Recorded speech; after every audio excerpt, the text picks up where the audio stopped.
সবাইকে। আজ আমরা ওই জিআই সিস্টেম এবং নার্ভাস সিস্টেম নিয়ে যেটা পড়িয়েছিলাম, দুটো টপিক, তার থেকে কোশ্চেন অ্যান্সার ডিসকাস করব। ঠিক আছে?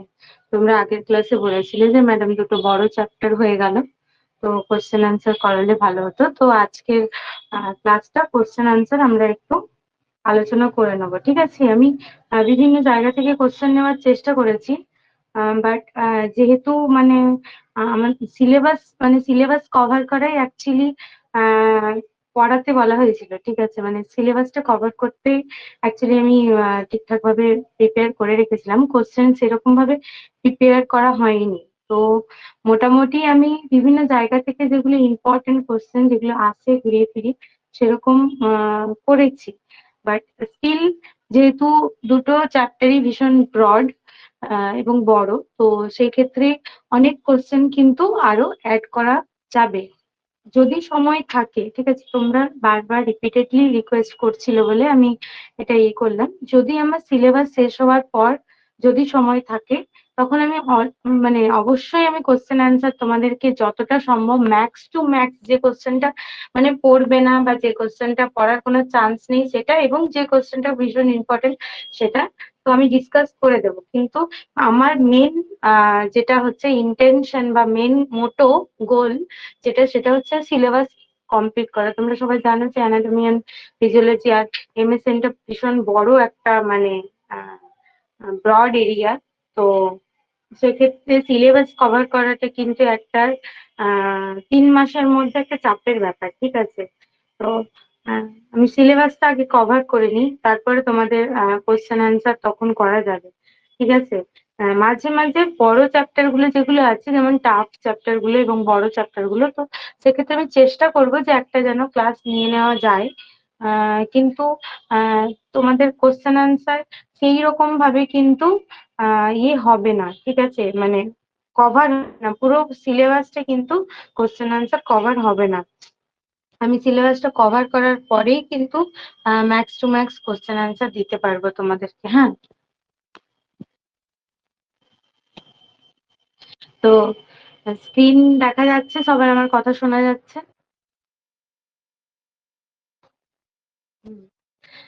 তো in which condition distal pulse is preferred rather than apical pulse? এই কোশ্চেনটার অ্যান্সার কেউ বলতে পারবে? কি হবে?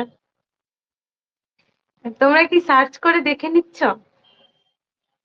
আমি কিন্তু এক্সপ্লেন করতে বলবো। কেন হচ্ছে এক্সপ্লেন করতে বলবো, যে যে কোশ্চেনের অ্যান্সার দিচ্ছ। In which condition distal pulse is preferred rather than apical pulse?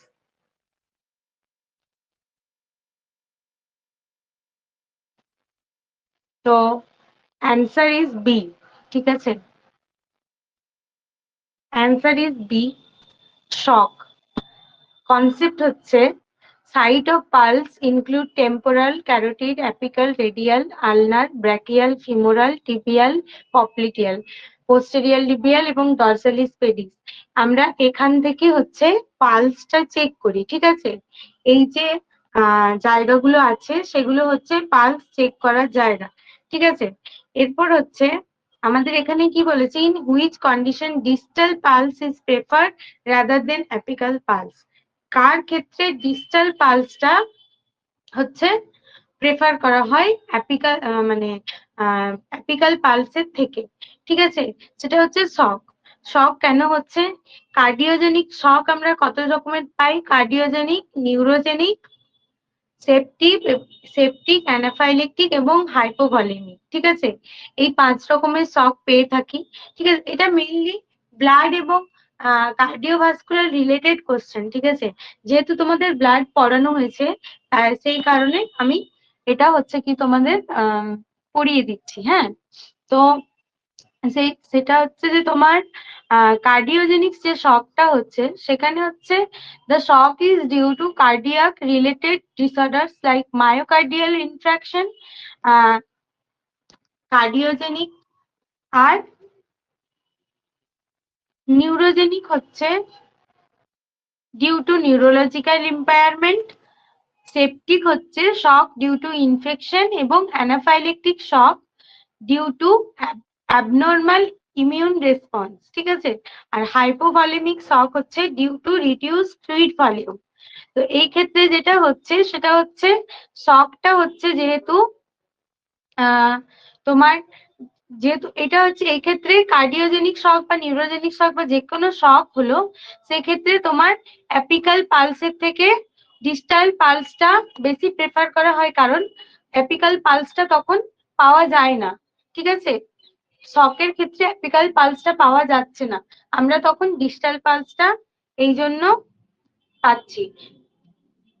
লিখে রাখতে পারো, কিন্তু যে ইনফরমেশন গুলো আছে ওগুলো অনেকটা করে আছে, তোমরা কি অতটা লিখে রাখতে পারবে? ট্রাই করো লিখে রাখার।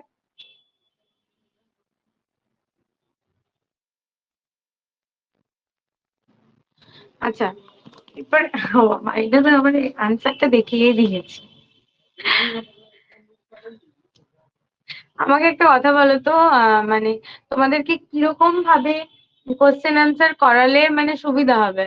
কারণ আমি যেহেতু কোশ্চেন আনসার করাবার জন্য কিছু প্রিপেয়ার করিনি তোমাদেরকে, তো তোমাদের সাজেশন চাইছি যে অ্যান্সার না দেখি, অবশ্যই অ্যান্সার না দেখি মানে আহ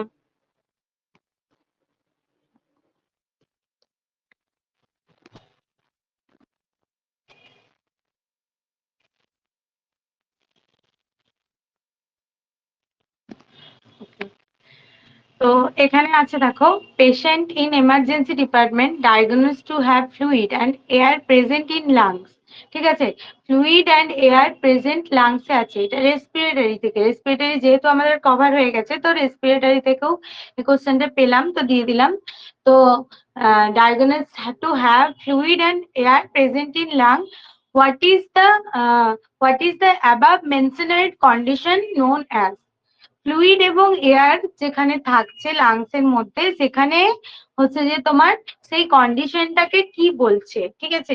সেই কন্ডিশনটাকে কি বলছে, সেই কন্ডিশনটাকে কি বলছে, হিমোথোরাক্স নাকি হাইড্রো নিউমোথোরাক্স নাকি হিমোনিউমোথোরাক্স নাকি নিউমোথোরাক্স?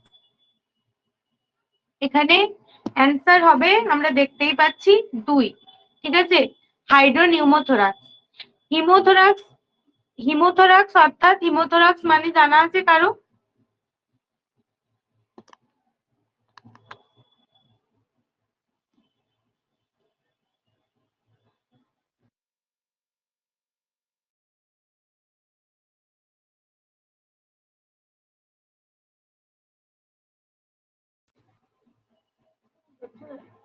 তোমরা কি আওয়াজ পাচ্ছ?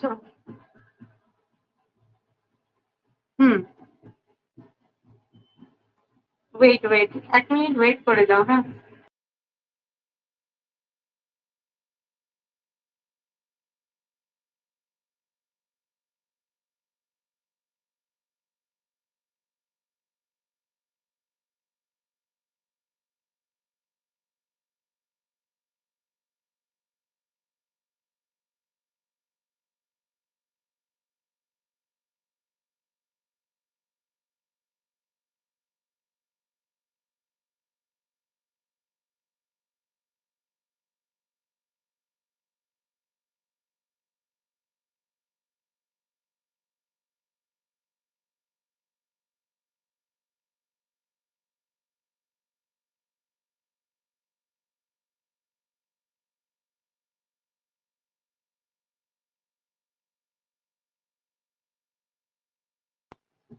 সরি, তো হিমোথোরাক্স হচ্ছে যে তোমার ব্লাড ইন লাংস, ঠিক আছে। হিমোথোরাক্সটা হচ্ছে যখন ব্লাড অ্যাকুমুলেশন হচ্ছে। আজ শুধু কোশ্চেন ধরবো, কোনো ক্লাস হবে না, হ্যাঁ।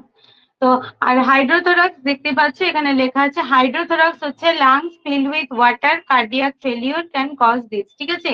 লাংসটা যখন শুধু ওয়াটার থাকছে তখন সেটাকে হাইড্রোথোরাক্স বলা হচ্ছে। আর হাইড্রোনিউমোথোরাক্স কখন বলা হচ্ছে, blunt or penetrating injuries damage lung can lead to this condition, ঠিক আছে। আর people May experience pain in chest, shortness of breathe R কাফিং, shortness of breathe and কাফিং, ঠিক আছে। হাইড্রোনিউমোথোরাক্সে কি হচ্ছে, হাইড্রোনিউমোথোরাক্সে কি হচ্ছে, ফ্লুইডটা বেশি থাকছে এয়ারের থেকে, এয়ারও থাকছে সামটাইমস, বাট ফ্লুইডটা হচ্ছে এয়ারের থেকে বেশি থাকছে, ঠিক আছে, হাইড্রোনিউমোথোরাক্সে। ডান। এরপর আমি দেখলাম যে এখান থেকে তোমাদের অ্যানাটমি ফিজিওলজিটা গ্যাস্ট্রোইন্টেস্টাইনাল এবং হেপাটোবিলিয়ারি সিস্টেম থেকে আছে। তো এই কোশ্চেন গুলো কয়েকটা, কেউ কিন্তু চিটিং করবে না, অ্যাটলিস্ট লয়াল থেকে মানে কোশ্চেন অ্যান্সার গুলো ডিসকাস করে, ঠিক আছে।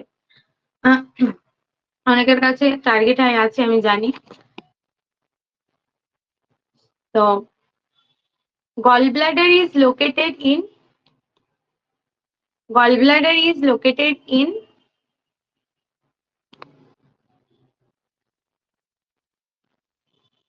A. Gallbladder is located in upper right part of abdomen. Gallbladder is located in upper right part of abdomen, naki on right side of liver, naki on the left side of liver, naki below the liver. So gallbladder is located in upper right part of the abdomen.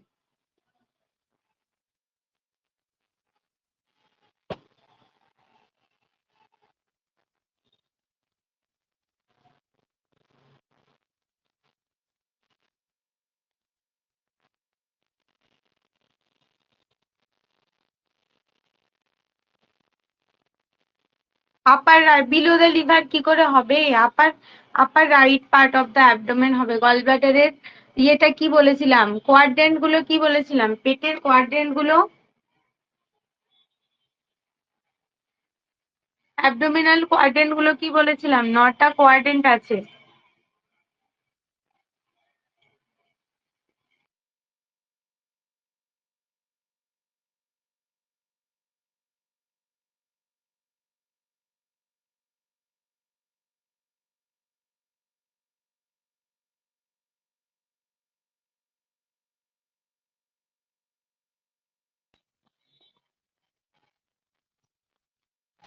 আচ্ছা, কিন্তু এখানে কিন্তু answer দেওয়া আছে below the liver, ঠিক আছে, below the liver. Upper right part of the অ্যাবডোমেনে আমরা দেখেছিলাম যে গল ব্লাডার সিচুয়েটেড আছে, কিন্তু পসিবলি এটা হচ্ছে যে তোমার মোর প্রমিনেন্ট হচ্ছে যে লিভারের নিচে যেহেতু আছে, সেটা মোর প্রমিনেন্ট হচ্ছে বলে এখানে বিলো দ্য লিভার কিন্তু অ্যান্সার আছে দেওয়া, ঠিক আছে।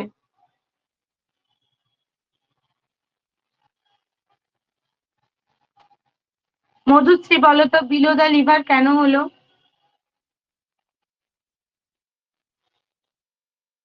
মধুশ্রী,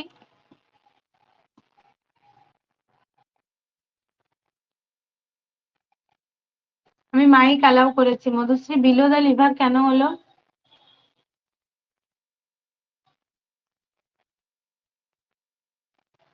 মূল প্রমিনেন্ট মানে বিলো দা লিভার বলেই আমি ওটা বিলো দা লিভার বলেছিলাম। আর আগে মানে টার্গেট হাইটটা একবার পড়েছিলাম, ওই জন্য আমি ডি অপশনটা বলেছি। আচ্ছা আচ্ছা, ঠিক আছে। এটাই ব্যাপার, কিন্তু এটা কিন্তু right upper right part of the অ্যাবডোমেনও কিন্তু হবে, ঠিক আছে। কারণ তোমরা ওইখানে অ্যাবডোমিনাল কোয়াড্রেন্ট যাদের কাছে টার্গেট হাই আছে, তারা এখানে কোয়াড্রেন্ট গুলো দেখো, বা কোয়াড্রেন্ট বলে অ্যাবডোমিনাল কোয়াড্রেন্ট বলে সার্চ করলে দেখতে পাবে রাইট রাইট হাইপোকন্ড্রিয়াক যে ইয়েটা আছে, জায়গাটা আছে, সেখানে কিন্তু upper right part of the অ্যাবডোমেনটা প্রমিনেন্ট হচ্ছে, কিন্তু এটা লিভারের নিচের পোর্শনটায় আছে বলে এটাকে হচ্ছে যে তোমার মোর প্রমিনেন্ট হচ্ছে। আর গল ব্লাডারটা যেখানে আছে না, রাইট আপার কোয়াড্রেন্ট, যেটা হাইপোকন্ড্রিয়াক যে কোয়াড্রেন্টটা আছে, সেটা মানে গল ব্লাডারের যে ক্যানালটা চলে গেছে, গল ব্লাডারের যে ইয়েটা, সেটা কিন্তু এপিগ্যাস্ট্রিক রিজিয়নেও সামটাইমস তোমার খানিকটা এপিগ্যাস্ট্রিক রিজিয়নেও চলে গেছে, ঠিক আছে। তো সেই ক্ষেত্রে অতটা প্রমিনেন্ট হচ্ছে না বলে এখানে অ্যান্সার দিয়েছে বিলো দ্য লিভার, ঠিক আছে।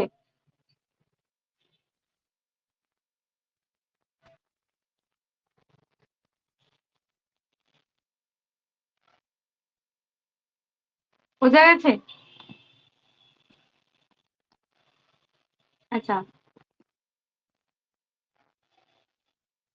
এবার আসছি which of this part is in the digestive system constitute the gastrointestinal or alimentary tract?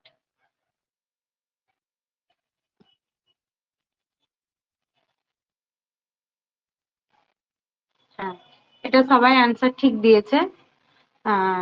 এটা হচ্ছে যে অ্যানাল ক্যানাল। স্যালাইভারি গ্ল্যান্ডস আছে, গল ব্লাডার আছে, প্যানক্রিয়াস এবং অ্যানাল ক্যানাল। এর মধ্যে অ্যানাল ক্যানাল। আগের অ্যান্সারটা ওটাই হবে, বিলো দ্য লিভার। এখানে আরেকবার তো তোমাদেরকে ছবি তুলে আমি দেখাতে পারছি না, 1 মিনিট ওয়েট করো।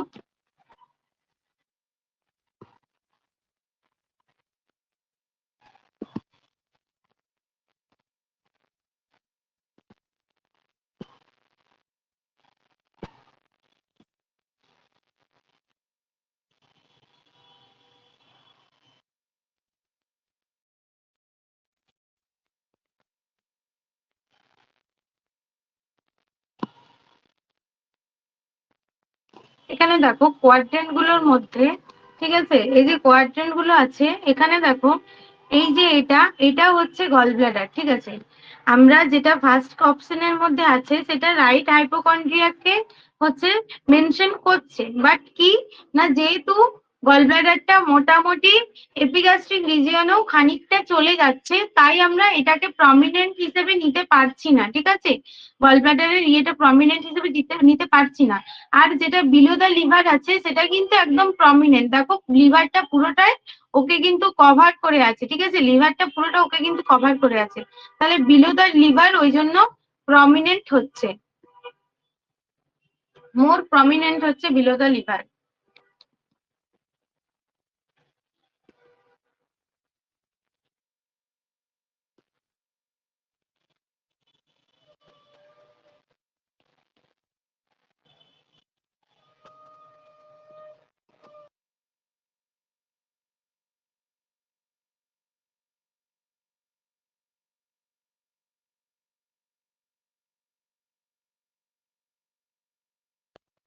আচ্ছা, এরপর আসছি, the flow of pancreatic juice into the abdomen is controlled by the flow of pancreatic juice into the abdomen is controlled by the ampulla or Vater, ampulla of Vater, B option B duct of Winsung, C option হচ্ছে sphincter of Oddi, D হচ্ছে pyloric antrum। Answer,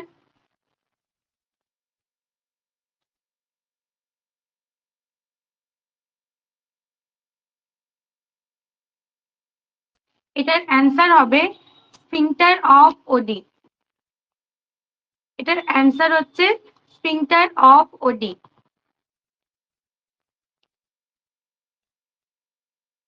আচ্ছা, next কোশ্চেনে আসছি। All the following enzymes are secreted by gastrointestinal system except, all the following enzymes are secreted by gastrointestinal system except ptyalin, pepsinogen, gastric lipase, angiotensin।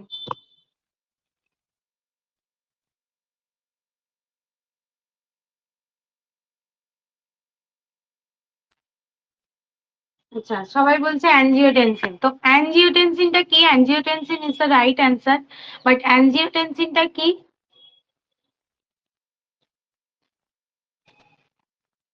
কারো জানা আছে angiotensin কোথা থেকে খরিত হয়?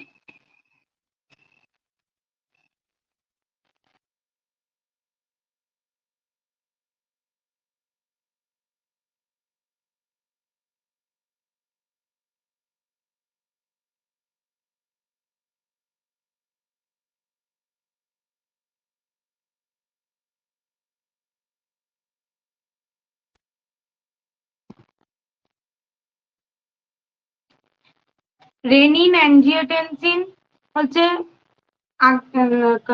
কিডনিতে পড়াবো অবশ্যই। এটা রেনিন অ্যাঞ্জিওটেনসিন কনভার্টিং এনজাইম বলে আমরা সবাই শুনে থাকি এই টার্মটা। তো অ্যাঞ্জিওটেনসিন হচ্ছে ব্লাডের মধ্যে মেইনলি থাকে। এই জিনিসটা, ঠিক আছে, যেটা হচ্ছে কিডনির মধ্যে দিয়ে ফিল্ট্রেশন হয় এবং রেনিন অ্যাঞ্জিওটেনসিন কনভার্টিং এনজাইম হিসেবে কাজ করে। তো এটা হচ্ছে গ্যাস্ট্রো ইন্টেস্টিনাল সিস্টেমের পার্ট নয়, ঠিক আছে, গ্যাস্ট্রো ইন্টেস্টিনাল সিস্টেম থেকে হচ্ছে যে ক্ষরিত হয় না। বোঝা গেছে? আচ্ছা, আমাদের টাইলিন কোথা থেকে ক্ষরিত হয়?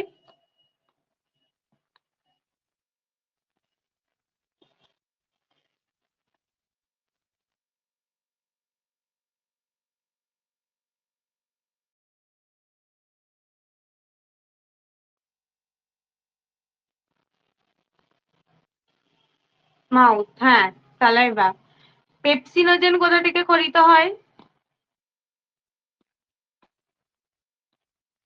পেপসিনোজেন কোথা থেকে ক্ষরিত হয়? স্টমাকের কোন সেল থেকে? চিপ সেল থেকে।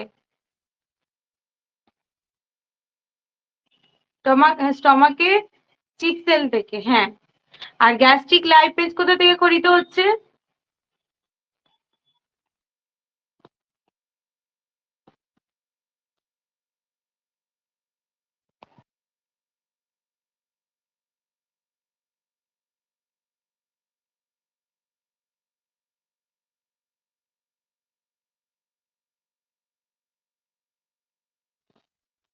কারো জানা আছে?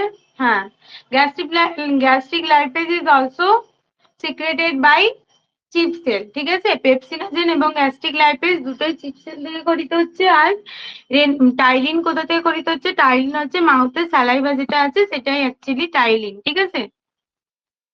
হ্যাঁ, এরপর আসছি anatomy and physiology of mouth. Mouth থেকে কি কোশ্চেন পাবো আমরা? Go through the following statement regarding salivary glands and identify the correct statement.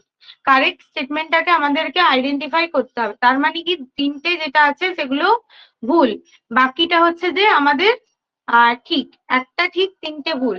তাহলে ডি অপশনটা আমরা আগেই এলিমিনেট করব, কারণ এখানে হচ্ছে যে একটা যে কোনো বা সবগুলোই অবশ্য ঠিক হতে পারে, তাই না? সবগুলোই হতে পারে ঠিক। দেখছি পরে। Parotid glands are located on each side of the face, just below the external acrostic meatus.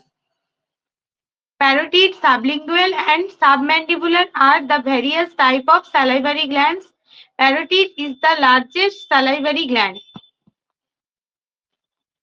এখানের মধ্যে কোন অপশনটা সঠিক? সব অপশন গুলোই সঠিক, তাহলে অপশন ডি, তাই তো, অপশন ডি। আচ্ছা, এরপর আসছি, the presence of amylase in the saliva serves the purpose of, the presence of amylase in the saliva serves the purpose of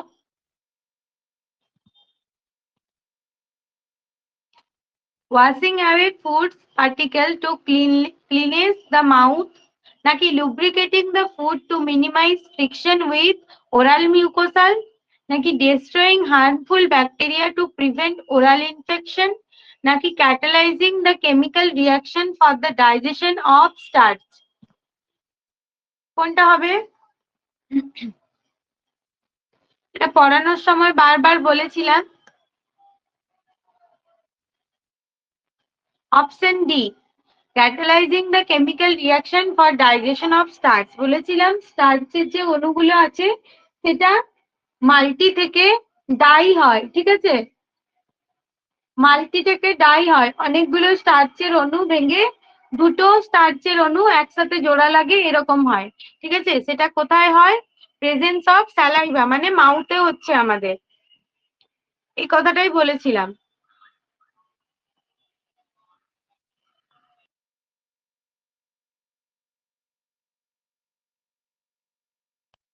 actually এখানে সামনে মন্দির আছে, তাই জন্য প্রচুর কাল তো পুজো, তাই জন্য অনেক ইয়ে হচ্ছে, অনেক আওয়াজ হচ্ছে, বুঝতে পারছি তোমাদের প্রবলেম হবে। হ্যাঁ, the structure that is located, next question, the structure that is located near the laryngopharynx to prevent a food bolus from entering the airway during deglutition is the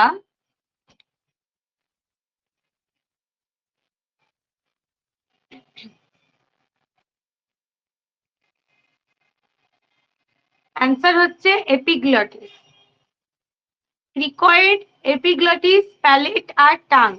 answer হচ্ছে epiglottis. আচ্ছা ক্রিকয়েডটা কোথায় অবস্থিত? ক্রিকয়েডটা কোথায় অবস্থিত?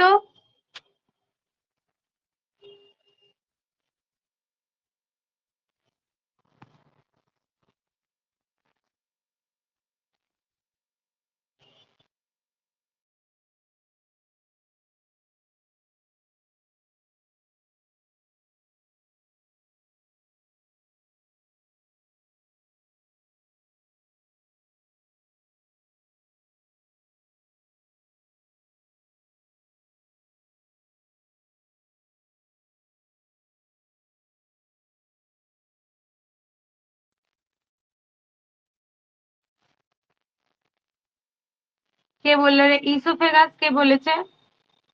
মধুশ্রী বলেছে oesophagus.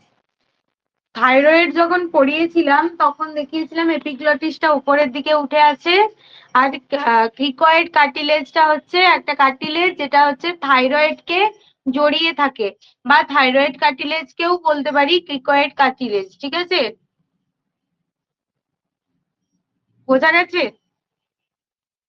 এছাড়া বাকিগুলো তো জানি যে এপিগ্লটিসের কিরকম এরকম স্ট্রাকচারটা হয়। ঠিক আছে, এখান থেকে ট্রাকিয়া চলে যাচ্ছে, এইখানটায় এপিগ্লটিসটা আছে, আর এই যে বাটারফ্লাই লাইক স্ট্রাকচারটা তৈরি হচ্ছে এইখানটায় জড়িয়ে আছে হচ্ছে ক্রিকয়েড কার্টিলেজ। ঠিক আছে, টাং এবং প্যালেট তো আমরা সবাই জানি কোথায় থাকে।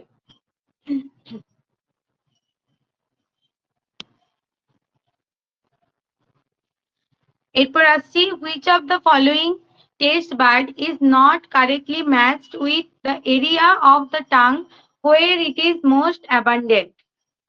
where it is most abundant, এটা কিন্তু পড়ানোর সময় আমরা পাইনি মোটামুটি। which of the following taste bud is not correctly matched with the area of tongue where it is most abundant? মানে সব থেকে abundant হিসেবে কোনটা থাকে? salty posterior side of the tongue, salty posterior side of the tongue হচ্ছে most abundant ভাবে থাকছে। টাঙের কোন কোন পোর্শনে কি কি টেস্ট ফিল হয় মনে আছে? টাঙের ছবি এঁকে দেখিয়েছিলাম।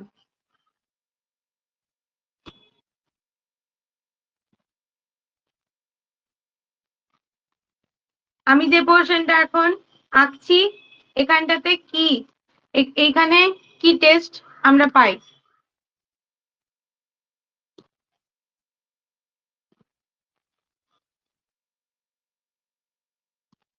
এখন যে পোর্শনটা আঁকলাম সেই পোর্শনটাতে কি টেস্ট পাই?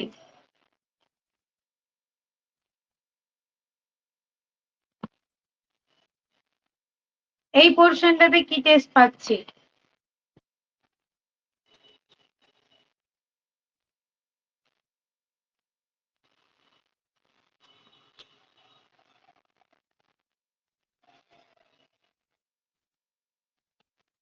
আর একদম পিছনের পোর্শনে এরম ভাবে এঁকে দেখিয়েছিলাম, তাই তো? এটা যেন মনে থাকে।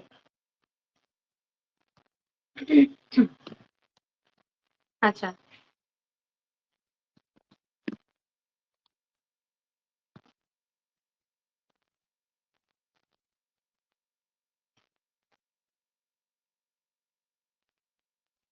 which of the following is not one of the four primary taste sensation?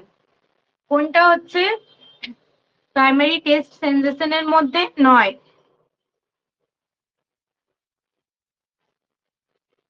Option D spice. পড়ানোর সময় একজন আমাকে জিজ্ঞাসা করেছিল, কে মনে নেই, যে ম্যাডাম স্পাইসটা কোন দিকে আমরা জিভের কোন পোর্শনে আমরা স্পাইসি টেস্ট পাবো? তো স্পাইসের মধ্যে কি আছে? সমস্ত টেস্ট হচ্ছে ইনক্লুডেড আছে, তাহলে স্পাইসের জন্য আলাদা কোনো টেস্টের জায়গা নেই, ঠিক আছে?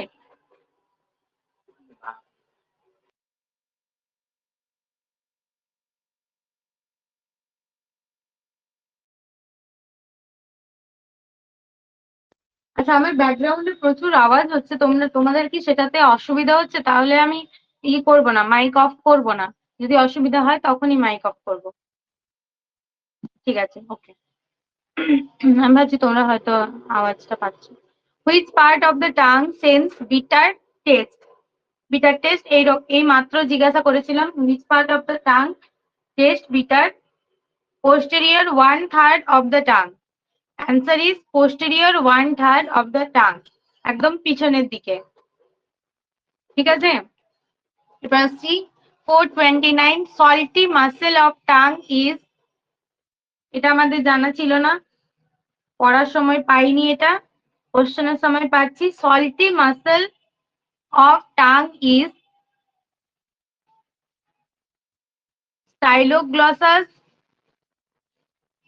genitoglossus, hyoglossus, palatoglossus.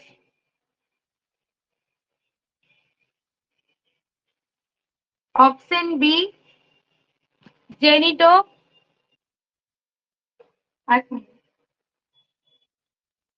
Option B দেখাচ্ছে, তোমরা সি বলছো। এখানে হচ্ছে সব safety muscle of tongue is genioglossus. হ্যাঁ, সেফটি মাসেল, সরি আমি সল্টি পড়ছি। সেফটি মাসেলটা হচ্ছে জেনিটোগ্লসাল।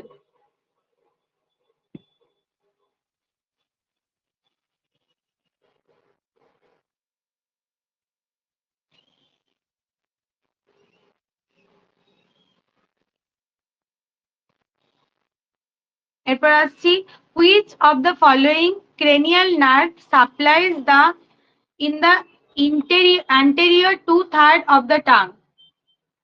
anterior 2/3 of the tongue এ কোন মাসেলটা, সরি, কোন ক্রেনিয়াল নার্ভটা সাপ্লাই করছে?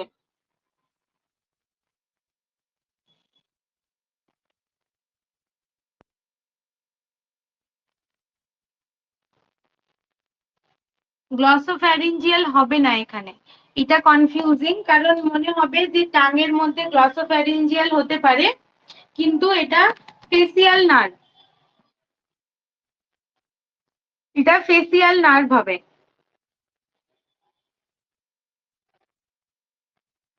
গ্লসোফ্যারিঞ্জিয়ালি ফার্স্ট অপশন, মানে ফার্স্ট মাথায় আসার কথা যখন তুমি এটা পড়বে, ক্রেনিয়াল নার্ভ গুলো পড়ে পড়ে যখন এই কোশ্চেনটা দেবে, তখন গ্লসোফ্যারিঞ্জিয়ালি মাথায় আসার কথা, কিন্তু এটা ফেসিয়াল নার্ভ হবে।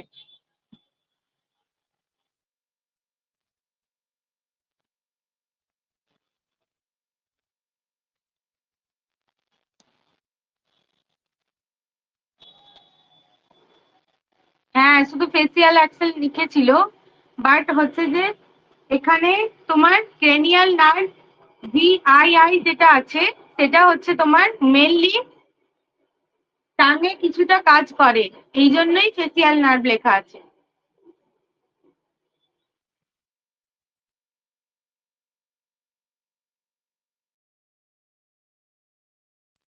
সেদিক থেকে যদি গ্লসোফ্যারিঞ্জিয়াল নার্ভ তুমি বলো, তাহলে দেখো হাইপোগ্লসালও কিন্তু টাং এবং চোয়ালের ক্ষেত্রে অনেকটা কাজ করে, ঠিক আছে?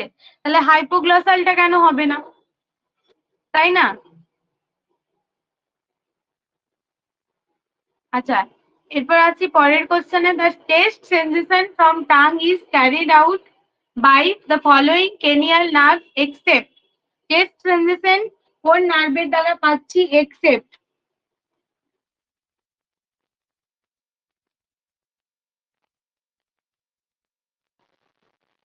Option A V, 5 number. Option A V. এরপর আসছি 432, the anterior roof of the mouth is formed by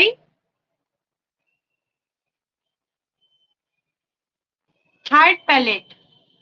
anterior roof of the mouth, যেটা আমরা মুখগহ্বরের মধ্যে যেটা তালু আছে, সেইটা বলা হচ্ছে, হার্ড প্যালেট দিয়ে হচ্ছে, ঠিক আছে? The posterior roof of the oral cavity is made up by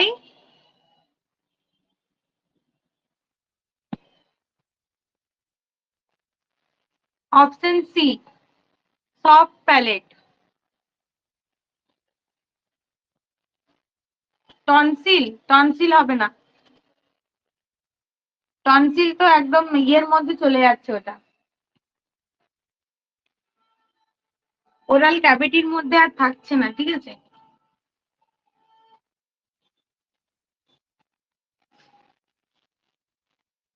The structure of uvula present on the deeper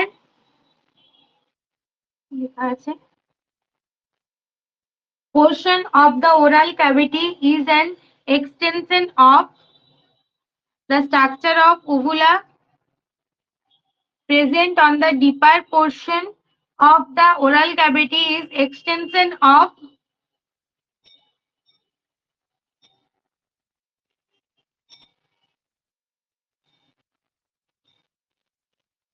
option B, soft palate. Deeper portion of oral cavity, এই যে আগে বলেছিল না টনসিল, তো টনসিলটা হচ্ছে ওরাল ক্যাভিটি ডিপার পার্টে চলে যাচ্ছে, ভেতরের দিকে একটু। হ্যাঁ, এরপর আসছি পরের question. The action of lysozyme in the oral cavity is two,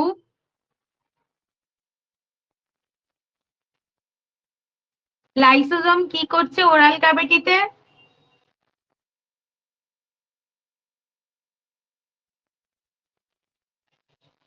লাইসোজোমের সবসময়তে একটাই কাজ হচ্ছে, ব্যাকটেরিয়া ডিস্ট্রয় করা, ঠিক আছে।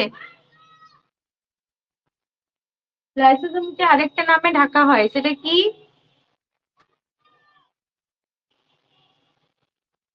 লাইসোজোমে আরেকটা নামে ডাকা হয়, সেটা কি? আত্মঘাতী থলি, পড়ে এসছি আমরা, তাই না? Suicidal bag.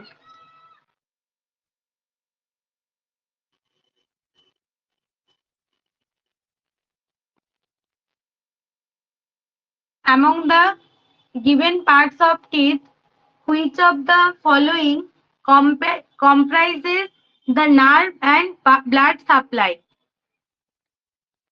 চিতের কোন পার্টটাতে নার্ভ এবং ব্লাড সাপ্লাই হয়?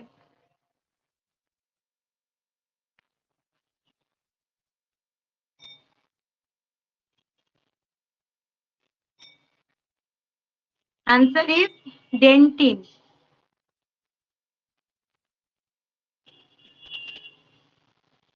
Answer is dentin.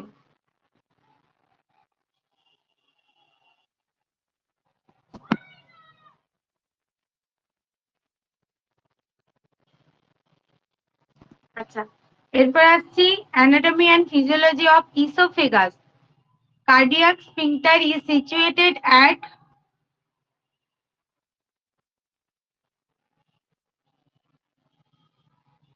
end of esophagus. Cardiac sphincter is situated at end of esophagus.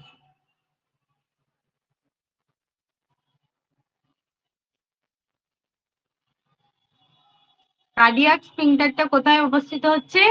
And of esophagus. Length of esophagus in adult is,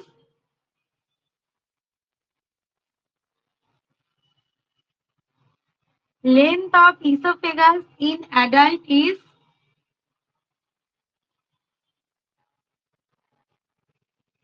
25 centimetre. এটাকে কি বলেছিলাম? ইসোফেগাসের লেন্থটা 25 সেন্টিমিটার। এটা কি শর্টেস্ট না longest?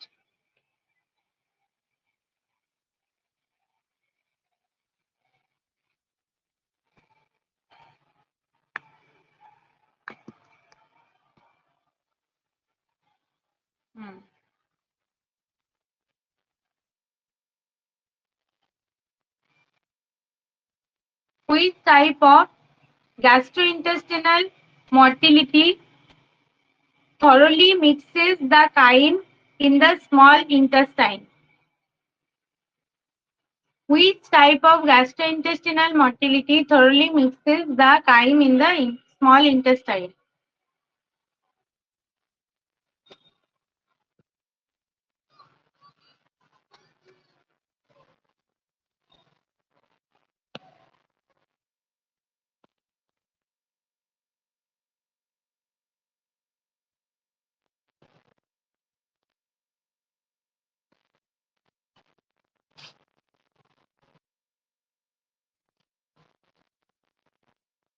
Mixes বলছে। Peristalsis আর সেগমেন্টেশনের মধ্যে কি পার্থক্য বলেছিলাম? পেরিস্টালসিস আর সেগমেন্টেশনের মধ্যে কি পার্থক্য বলেছিলাম? সেগমেন্টেশনের কি কাজ বলেছিলাম? সেগমেন্টেশনে কি হয়?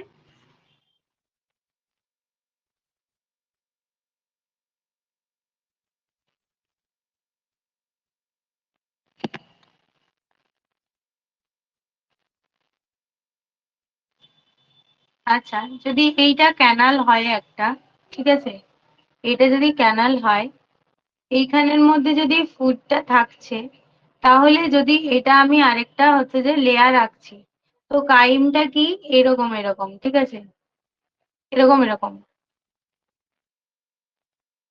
ফুডটাকে করছে।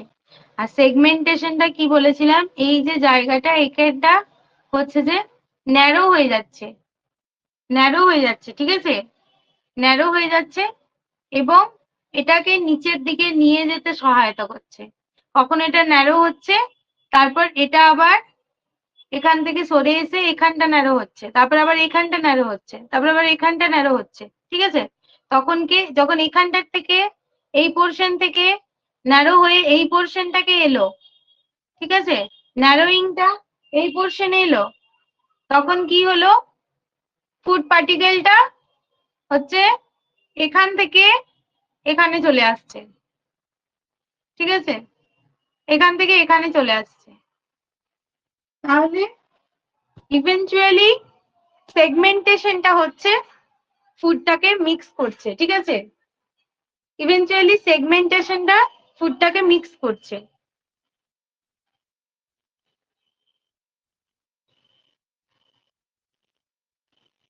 বোঝা গেছে? দুটোই মিক্সিং এর কাজ করছে, কিন্তু আক্ষরিক অর্থে দেখতে গেলে সেগমেন্টেশনটা কিন্তু মিক্সিং এর কাজটা বেশি করছে।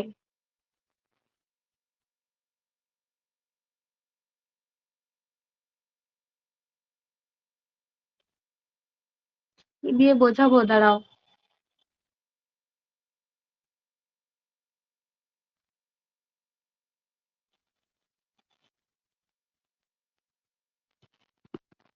হ্যাঁ, সেটা তো বোঝানো গেল, কিন্তু ব্যাপারটা যে সবার মনে কোশ্চেন থাকবে যে পেরিস্টালসিসটাই তো হওয়া উচিত, কারণ ওটা দিয়ে ফুডটা মিক্সিং হয়ে যাচ্ছে। আমি বলছি আহ ঠিক আছে, দুটো বাটি নাও, ঠিক আছে, বাটি ইন দ্য সেন্স কিভাবে বলবো,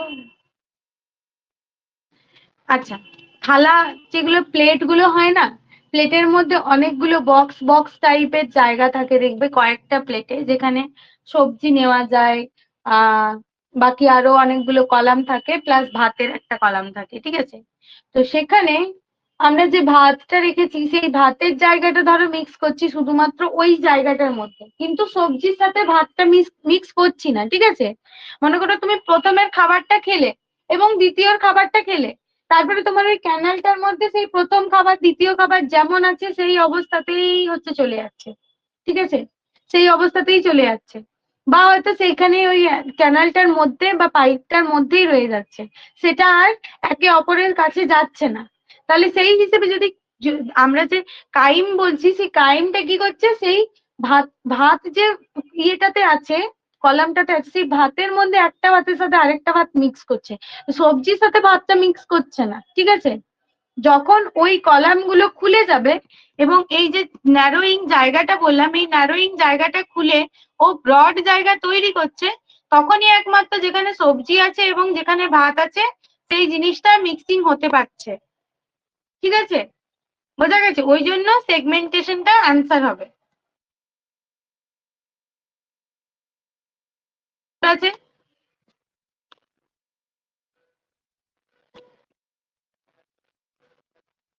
আচ্ছা, the part of the large intestine that is joined to the rectum is called ascending colon, transverse colon, descending colon নাকি sigmoid colon? Answer D, sigmoid colon।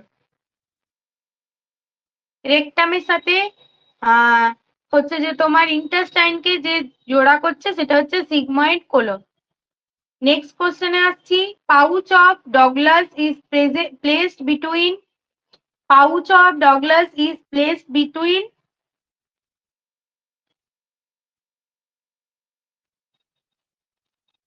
Option D, rectum and uterus।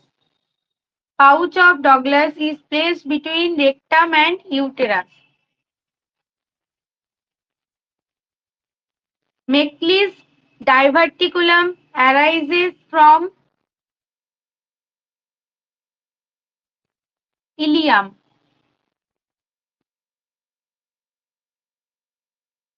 Meckel's diverticulum arises from ileum. এটা একটা informative জিনিস, এটা মনে রাখবে, ঠিক আছে? Sphincter of Oddi consists of, sphincter of Oddi consists of, option B,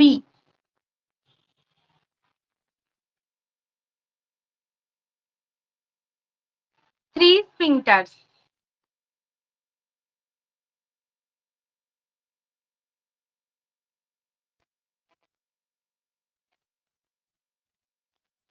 Commonest position of appendix,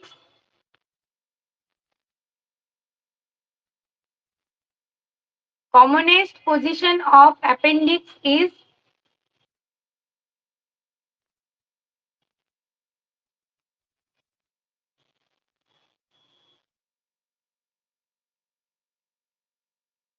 option B, retrocecal।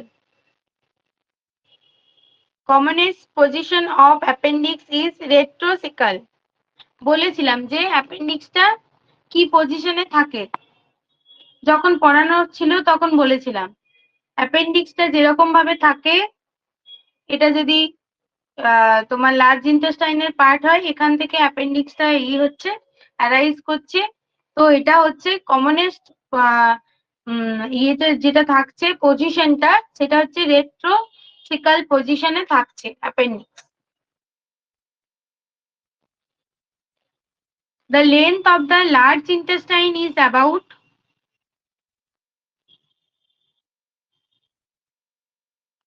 1.5 meters।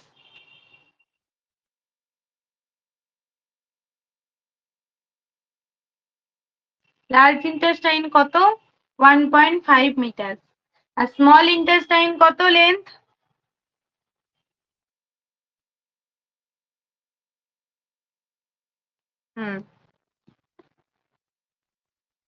Foramen of Morgagni refers to an opening in, এটা কিন্তু পড়ার সময় পাইনি। Foramen of Morgagni refers to an opening in, option D, the diaphragm।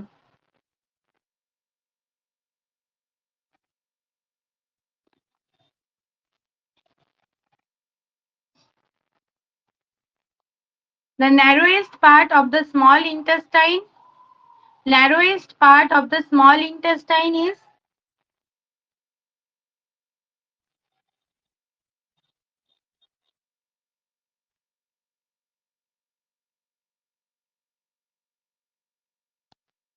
Option B কি করে হচ্ছে?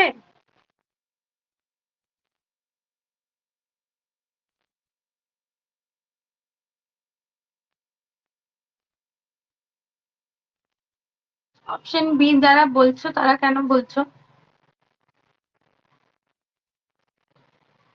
60 centimeter proximal to ileocecal valve, 60 inches নয়, 60 centimeter.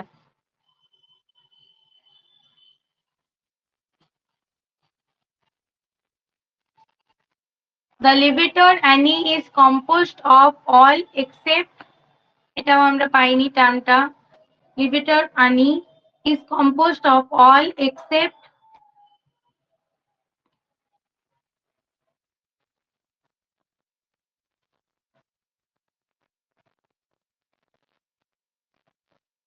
transverse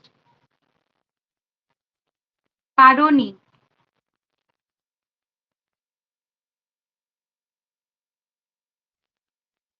option D, তাও ইনফরমেটিভ। কয়েকটা জিনিস ইনফরমেটিভ, বুঝতে পেরেছো? প্রত্যেকটা জিনিস যদি এক্সপ্লেন করতে যাই তাহলে কিন্তু তোমার কোশ্চেন অ্যান্সার অতগুলো ইয়ে করা যাবে না।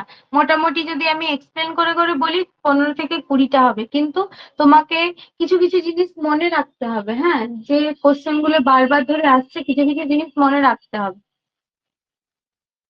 ঠিক আছে? যেগুলো আমার মনে হবে যে এটা এক্সপ্লেন করা উচিত আমি এক্সপ্লেন করে দিচ্ছি। আর নেক্সট দিন থেকে কোশ্চেন প্রিপেয়ার করলে আমি ওরকম ভাবে প্রিপেয়ার করবো যেন সেটার মধ্যে এক্সপ্লেনেশনটা হচ্ছে কি থাকে বা বোঝাতে পারি। কারণ আমি তো বুঝতে পারছিলাম না যে কিরকম ভাবে তোমরা কোশ্চেন অ্যান্সারটা করলে তোমাদেরকে সুবিধা হবে। আর টাইমটা এত কম যে মানে টাইমটা শর্টেজের জন্যই মেনলি হচ্ছে যে ভাস্ট সিলেবাস এবং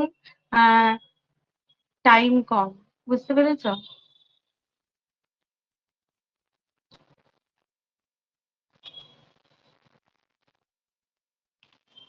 আচ্ছা, তাহলে আগে থেকে বলে দিলে যদি পড়ে আসো তাহলে আমি নেক্সট দিন যেটা চ্যাপ্টারটা শুরু করব তার লাস্টে আমি সেল এবং সেল ডিভিশন যেগুলো পড়িয়েছিলাম সেলটা পড়ে আসবে, ঠিক আছে?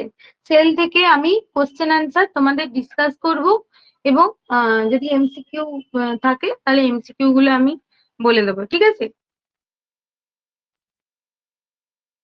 কারণ সেলটা অনেকদিন আগে হয়েছে। আচ্ছা, branch of internal iliac artery, branch of internal iliac artery, superior vesical artery, branch of internal iliac artery টা হচ্ছে superior vesical artery।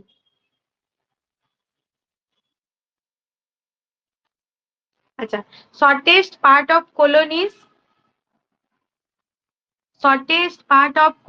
is ascending colon,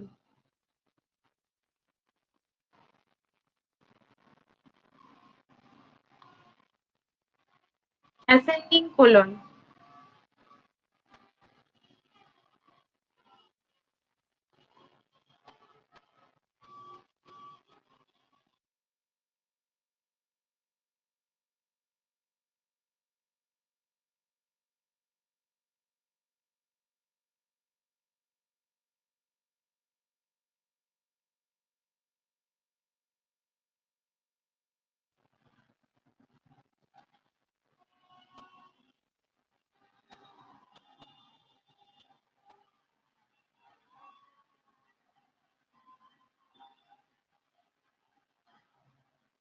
এটা যদি পোর্শনটা হয়, লার্জ ইন্টেস্টাইনের যদি এটা পোর্শনটা হয়, এটা যদি কোলন হচ্ছে, তো এই পোর্শনটাকে কি বলছি? এই পোর্শনটাকে কি বলছি যেটা তীর দিয়ে দেখাচ্ছি?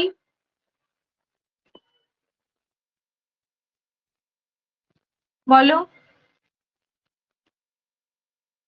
এটা হচ্ছে ডিসেন্ডিং কোলন, ঠিক আছে? এটা হচ্ছে ডিসেন্ডিং কোলন। আর এটা আড়াআড়ি ভাবে যেহেতু থাকছে তাহলে সেটাকে কি বলছি? ট্রান্সভার্স কোলন, ঠিক আছে? Transverse colon. আর এই পোর্শনটা কি? এই পোর্শনটা কি হচ্ছে? এটা হচ্ছে অ্যাসেন্ডিং কোলন, ঠিক আছে? এইখানের সাথে ভেতরের দিকে এই দিকের থেকে তোমার স্মল ইন্টেস্টাইনটা যুক্ত থাকে এই দিক থেকে, আর এখানে তো অ্যাপেন্ডিক্স থাকছে। বোঝা গেছে?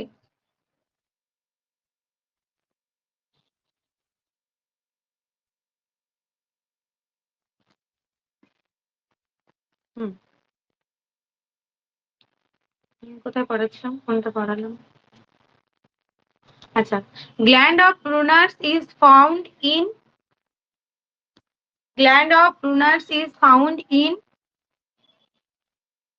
option B, duodenum. Option B, duodenum.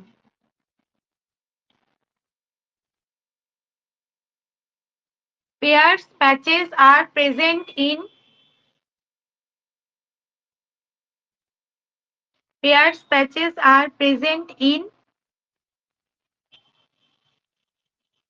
option B, ileum.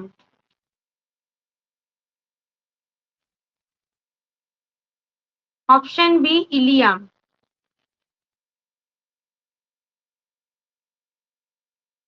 আচ্ছা, iron is absorbed most entirely in, iron কোথায় অ্যাবসর্ব হচ্ছে? Option B, duodenum.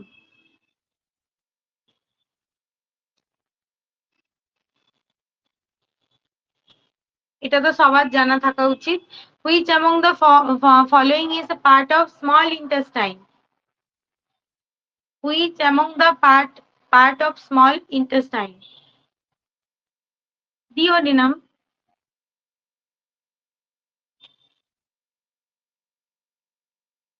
Option B, duodenum.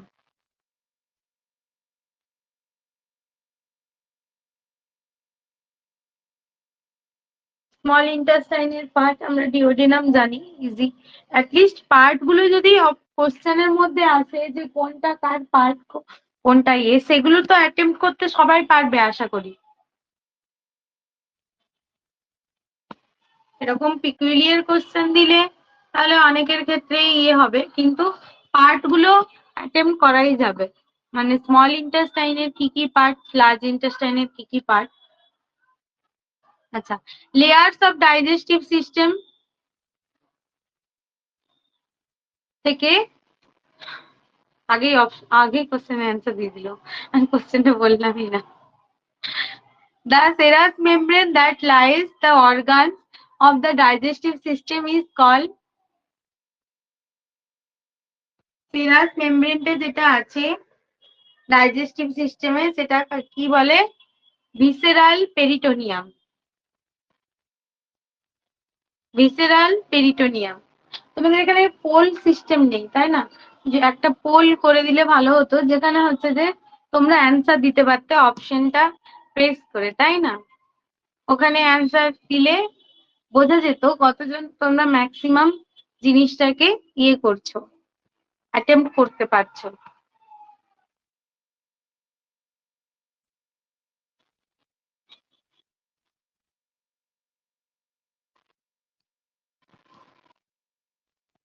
আচ্ছা, অন্য ক্লাসে কি এরকম ভাবেই করো? আচ্ছা আচ্ছা,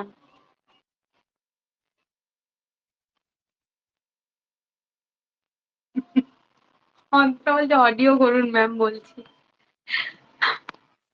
আচ্ছা ঠিক আছে, আজকে স্ক্রিন দেখিয়ে পড়িয়ে নি, নেক্সট দিন থেকে অডিও করছি।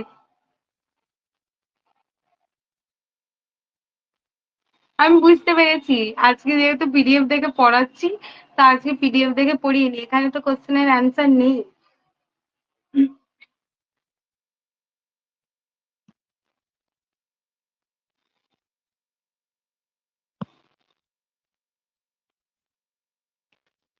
আচ্ছা, এখান থেকে নিউরো থেকে কয়েকটা কোশ্চেন এবার ডিসকাস করি।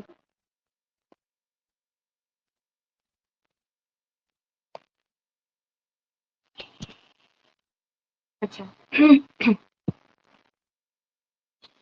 cell most sensitive to hypoxia is, hypoxiaতে most sensitive cell neuron. যেহেতু আমরা নার্ভাস সিস্টেম থেকে পড়ছি তাহলে নিউরনই হবে, সবার জানা। Next question, damage to nervous tissue is repaired by which cell of CNS? Damage to nervous tissue damage হলে কোন সেল দ্বারা সেটা রিপেয়ার হচ্ছে? সেন্ট্রাল নার্ভাস সিস্টেমের কোন সেল দ্বারা?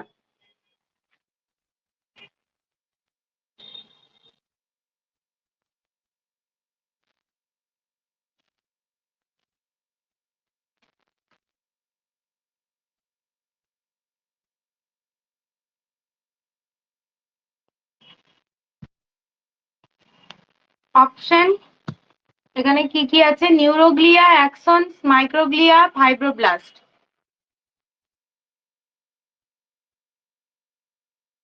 নার্ভাস সিস্টেমে কত প্রকারের সেল আছে বলেছিলাম? নার্ভাস সিস্টেমে কত প্রকারের সেল আছে? মেনলি দুই প্রকার, একটা হচ্ছে নিউরন আর একটা হচ্ছে নিউরোগ্লিয়া। এখানে ড্যামেজ রিপেয়ারিং হয় নিউরোগ্লিয়া সেল দ্বারা, ঠিক আছে? অলরেডি অনেক কথা বলেছিলাম পড়ানোর সময় এই সম্পর্কিত। পরের question, in a neuron the cell process that receive information and carry it to the cell body are called?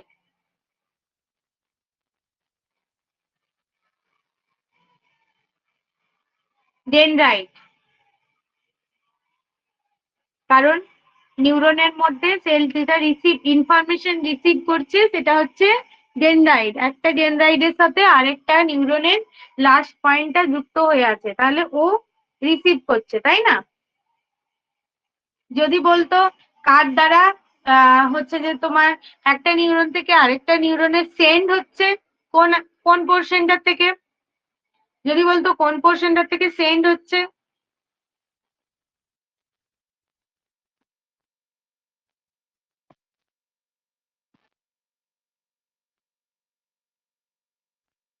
Axon, but জায়গাটা কি? জায়গাটার নাম কি? সাইনেপস দ্বারা হচ্ছে না, সাইনেপস দ্বারা হচ্ছে না। সেল বডি তো বুঝলাম, অ্যাকশন বুঝলাম, কিন্তু যে জায়গাটা ডেনড্রাইটস এর ইয়েটা আছে এবং একটা নিউরনের লাস্ট পয়েন্টটা আছে সেই জায়গাটা সাইনেপস হচ্ছে না। এখান থেকে নিউরোট্রান্সমিটার গুলো প্লাস মাইনাস হয়ে নিউরোট্রান্সমিটার গুলো ইলেকট্রিসিটিটা একটার থেকে আরেকটায় যাচ্ছে। মোর প্রমিনেন্ট ইজ সাইনেপস, ঠিক আছে? The gaps between the segments of oligodendrocyte or between individual swan cell is called?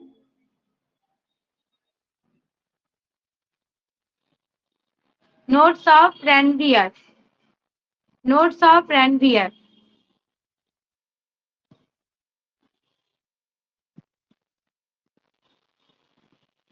আচ্ছা, এখানে দিয়েছে identify the correct statement regarding neurons. Synaptic vesicles contain neurotransmitters typically carry signals toward the cell body. Swan cell nodes of Ranvier are found in dendrite.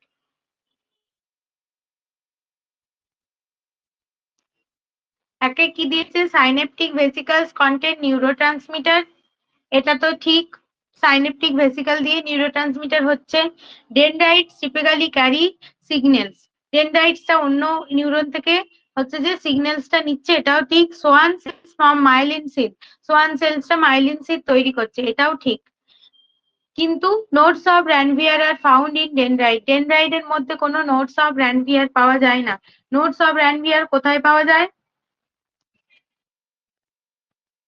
Notes of র্যানভিয়ারটা কোথায় পাওয়া যাচ্ছে? এরকম একটা structure ছিল, এটা কোন জায়গাটাকে আঁকছি?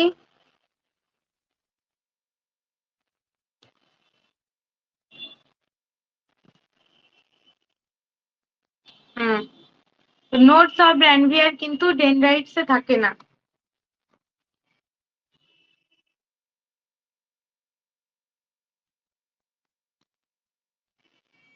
তাহলে অ্যান্সার হচ্ছে ডি। অ্যান্সার হচ্ছে D. Clusters of nerve cell bodies located in the peripheral nervous system are called nuclei, ganglia, nerve tracts নাকি nerves?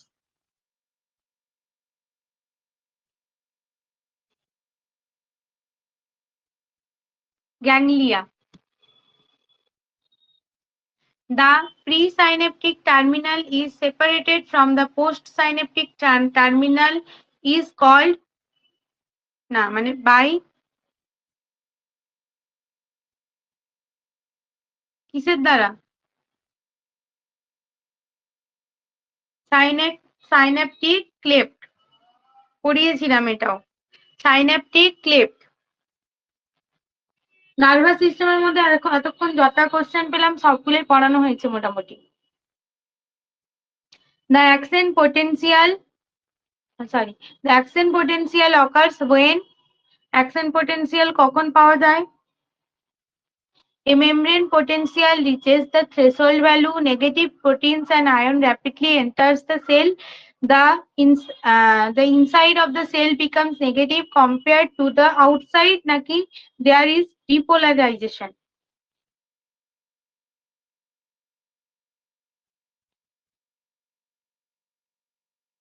The membrane potential reaches a threshold value. Threshold value কারো জানা আছে? Threshold value মানে কি? এটা কিন্তু আমি পড়াইনি। Membrane potential আর threshold value. আচ্ছা আমি একটা কথা বলে দিই এখানে যদি এই যে কোশ্চেন গুলো এতক্ষণ ধরে বললাম সেগুলো যদি কারো টাফ লাগে বা জটিল লাগে তো চিন্তা করার কিন্তু কিছু নেই এটা কিন্তু টার্গেট হয় মেনলি নট সেট বা এমস এর জন্য প্রিপেয়ার করা হয় ঠিক আছে ওরা মাঝে মাঝে কয়েকটা ট্রিকি কোশ্চেন দিয়ে থাকে এতটা মানে লেভেলের কিন্তু কোশ্চেন গ্রেড 2 তে হয় না ঠিক আছে কিন্তু তোমাকে পড়ার ক্ষেত্রে পড়ে রাখতে হবে সমস্তটাই The accent potential relies on movement of sodium and potassium.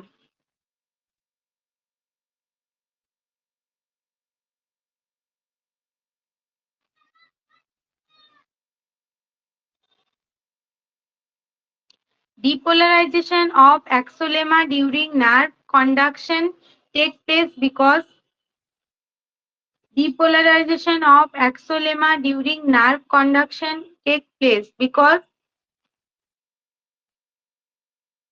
sodium move inside and potassium move more outside.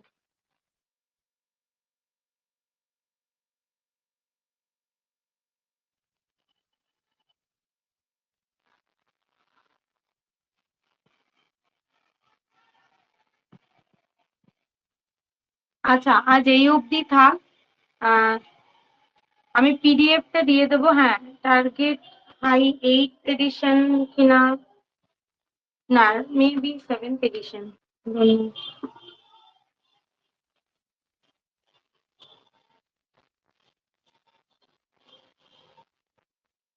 আমি পিডিএফটা দিয়ে দেবো তোমরা কোশ্চেন গুলো একটু দেখে নিও ঠিক আছে আর যদি কোনো ডাউট থাকে তোমরা লিস্ট করে রাখবে আমি পরের দিনকে সেগুলো বলে দেবো ঠিক আছে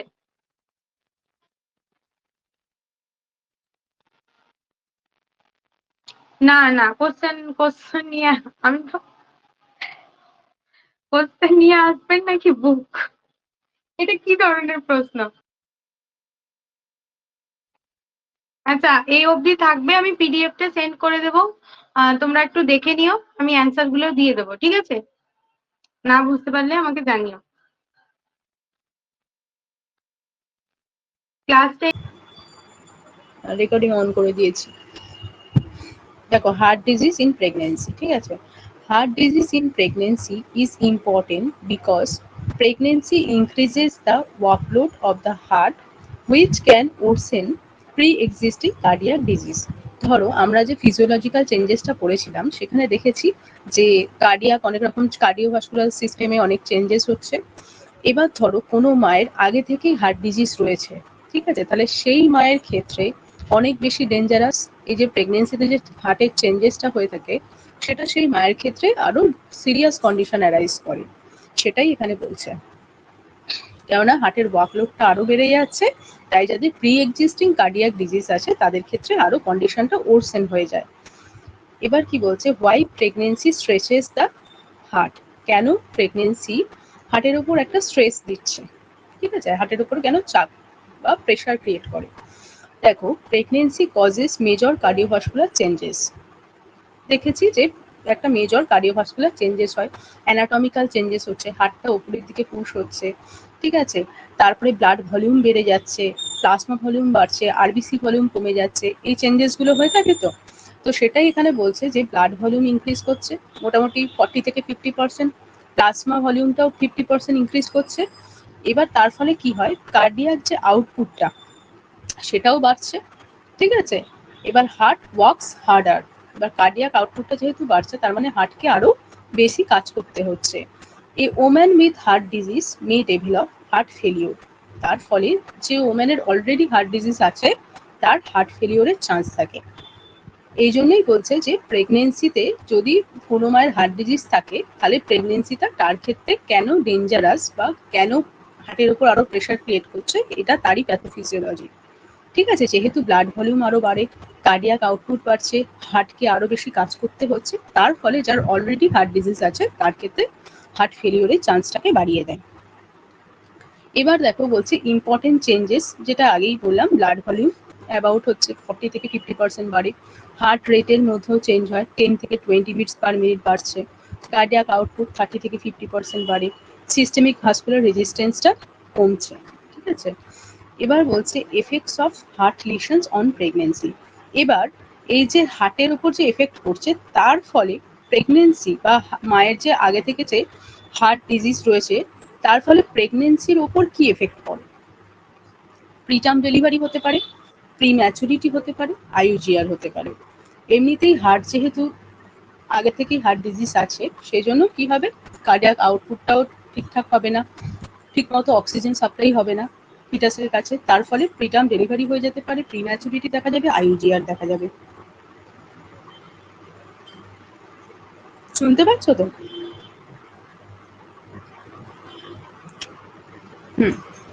তাহলে এটা বুঝতে পেরেছো, ক্লিয়ার হয়েছে যে কেন প্রেগনেন্সি কিভাবে হার্টের উপর প্রেশার ক্রিয়েট করছে সেটা বুঝতে পেরেছো। আর হচ্ছে যে যদি হার্ট ডিজিজ অলরেডি থাকে তাহলে প্রেগনেন্সিতে কি কি এফেক্ট দেখা যেতে পারে। আচ্ছা, এবার নেক্সটে যাচ্ছি। দেখো,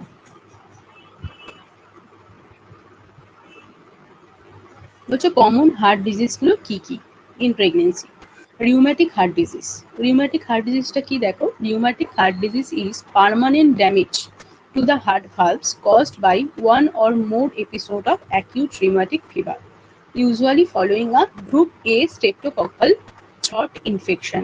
তাহলে কি বলছে, রিউম্যাটিক যে হার্ট ডিজিজ সেটা হলো একটা পার্মানেন্ট যখন হার্ট ভালভসের ড্যামেজ হয়। সেটা কেন কেন হচ্ছে, যখন রিউম্যাটিক ফিভারটা বারে বারে হয়তো দেখা যায়, রিউম্যাটিক ফিভার থেকে হার্ট মাসেলসগুলো পার্মানেন্টলি যখন ড্যামেজ হয়ে যাচ্ছে তাকেই বলা হয় রিউম্যাটিক হার্ট ডিজিজ। আর রিউম্যাটিক ফিভারটা কেন হয় আমরা জানি যে গ্রুপ এ স্ট্রেপ্টোককাল ইনফেকশন থেকে হয়ে থাকে। এই ইনফেকশন থেকে যখন বারে বারে রিউম্যাটিক ফিভার ডেভেলপ করছে তা থেকে রিউম্যাটিক হার্ট ডিজিজ বা পার্মানেন্ট ড্যামেজ হয়ে যাচ্ছে হার্ট ভেসেলসগুলো, হার্ট ভালভসগুলো, ঠিক আছে। এবার এখানে কি বলছে দেখো, গ্রুপ এ স্ট্রেপ্টোককাল থ্রট ইনফেকশন, যেটা বললাম সেটাই এখানে ডিভাইড করে করে বোঝানো আছে। দেখো, গ্রুপ এ স্ট্রেপ্টোককাল থ্রট ইনফেকশন হচ্ছে, এবার in some susceptible people and abnormal immune response develop. ধরো কিছু যে সাসেপ্টেবল পিপল আছে যাদের ইমিউন সিস্টেমটা লো আছে, ইমিউনিটিটা লো আছে, তাদের ক্ষেত্রে কি হবে, রিউম্যাটিক ফিভারে তাদের রিউম্যাটিক ফিভার ডেভেলপ হবে। এবার অ্যাকিউট রিউম্যাটিক ফিভার হচ্ছে, তার ফলে কি হবে, inflammations of the heart or valves, তার ফলে ইনফ্লামেশনস হচ্ছে হার্ট বা ভালভসে, repeated or permanent valves damage হয়ে যায়। এবার সেখান থেকে রিউম্যাটিক হার্ট ডিজিজ হচ্ছে, যেটাকে আমরা রিউম্যাটিক হার্ট ডিজিজ বলি। Which valve is most commonly affected, কোন ভালভটা বেশি এফেক্টেড হয়, মাইটাল ভালভ, ঠিক আছে, মাইটাল ভালভটা বেশি এফেক্টেড হয়। তাই মাইটাল স্টেনোসিস এটা খুব ইম্পর্টেন্ট। তাহলে রিউম্যাটিক হার্ট ডিজিজ থাকলে মাইটাল স্টেনোসিস এটা হচ্ছে খুব ইম্পর্টেন্ট, মায়ের মধ্যে দেখা যায়, মাইটাল রিজার্জিটেশন দেখা যায় আর অ্যাওর্টিক স্টেনোসিস, এগুলো হওয়ার চান্সটা বেশি থাকে। তাহলে প্রেগনেন্সিতে কিন্তু রিউম্যাটিক হার্ট ডিজিজ যার মধ্যে মাইটাল স্টেনোসিসটা বেশি হয়, ঠিক আছে, এটা খেয়াল রাখবে। তারপরে হচ্ছে কনজেনিটাল হার্ট ডিজিজ, যেমন হচ্ছে ASD, VSD, tetralogy of Fallot, pulmonary hypertension, cardiomyopathy, যেমন পেরিপাটাম কার্ডিওমায়োপ্যাথি। কার্ডিওমায়োপ্যাথি মানে হচ্ছে হার্টটা যখন উইক হয়ে যাচ্ছে, হার্ট মাসেলসগুলো যখন উইক হয়ে যায় পেরিপাটাম হচ্ছে কার্ডিওমায়োপ্যাথি, ডায়ালেটেড কার্ডিওমায়োপ্যাথি। আর আদার কন্ডিশনের মধ্যে অ্যারিথমিয়া, ইসকেমিক হার্ট ডিজিজ। ঠিক আছে, এবার দেখো মোস্ট ইম্পর্টেন্ট লেশন যেটা, সেটা হচ্ছে mitral stenosis. Mitral stenosis is particularly dangerous because pregnancy increases blood volume and heart rate.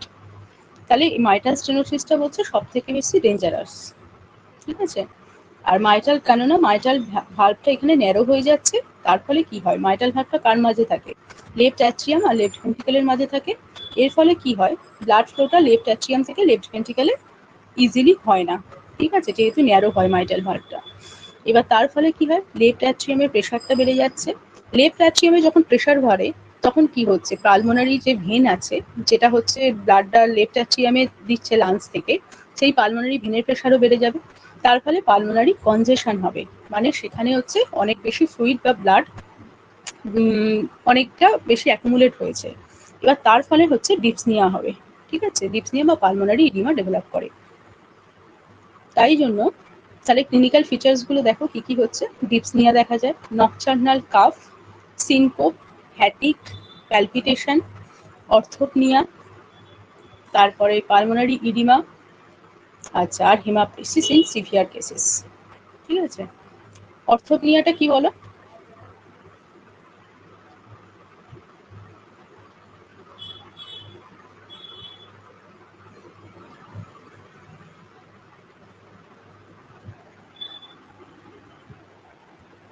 অর্থোপনিয়া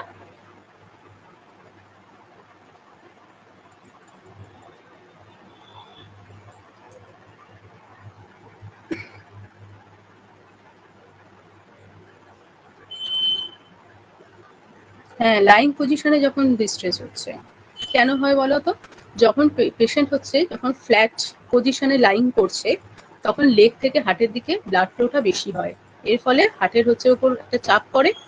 এবার যদি হার্ট হচ্ছে ঠিকমতো কাজ না করতে পারে, তখন কি হয়, লাংসের মধ্যে ওভারলোড হয়ে যায়।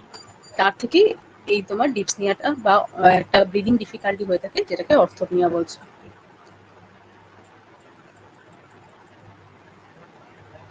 যখন পেশেন্ট যখন লাইং ফ্ল্যাট থাকছে, তখন যে ব্রিদিং ডিফিকাল্টি হয় তাকেই অর্থোপনিয়া বলে। আচ্ছা, তারপরে দেখো মেটার্নাল কমপ্লিকেশনস কি হয়। Heart disease can cause congestive cardiac failure হয়, পালমোনারি ইডিমা, অ্যারিথমিয়াস, থ্রম্বোএম্বোলিজম হতে পারে, infective endocarditis in selective high risk situation, আর হাইপক্সেমিয়া, মেটার্নাল ডেথও হতে পারে ইন সিভিয়ার ডিজিজে। এ ডিসি দত্তে আছে। ডিসি দত্ত যাদের আছে খোলো, আর যাদের ডিসি দত্ত নেই তারা এই নোটটা দেখবে।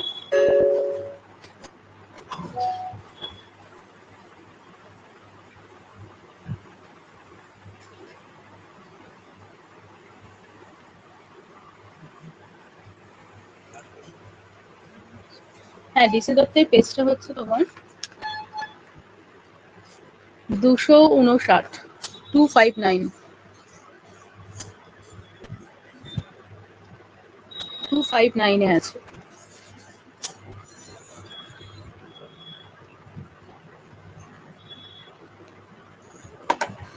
পেয়েছো, বার করেছো?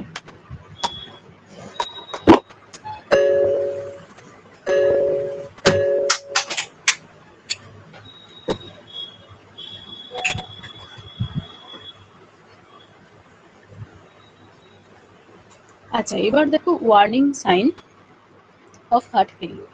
হার্ট ফেলিওরের ওয়ার্নিং সাইনগুলো কি কি? ব্রিথলেসনেস অ্যাট রেস্ট, রেস্টেই হচ্ছে যে তার ব্রিদিং ডিফিকাল্টি হবে। Orthopnea, difficulty breathing when lying flat. Paroxysmal nocturnal dyspnea হবে, সেটা কি? Sudden severe breathlessness that wakes a person from sleep. ঠিক আছে, সাডেন একটা ব্রিদিং ডিফিকাল্টি হবে, যার ফলে পেশেন্ট ঘুম থেকে জেগে যাবে। নকচার্নাল মানেই সে যখন রাত্রিবেলা হচ্ছে, এটা সে যখন ঘুমিয়ে থাকছে, তখন একটা সাডেন ব্রিথলেসনেস হচ্ছে, যার ফলে পেশেন্ট ঘুম থেকে জেগে যাচ্ছে। এটাই হচ্ছে প্যারক্সিসমাল নকচার্নাল ডিপসনিয়া। আর পারসিস্টেন্ট একটা কাফ থাকবে, হেমাপটিসিস হবে। হেমাপটিসিসটা কি? হেমাপটিসিস কি?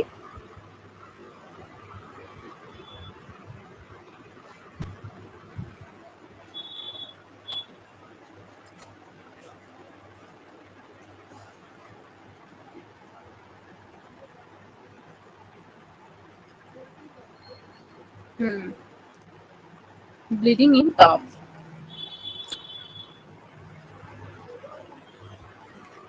ঠিক আছে, কেন এই হেমাপটিসিসটা হয়ে থাকে বলো তো?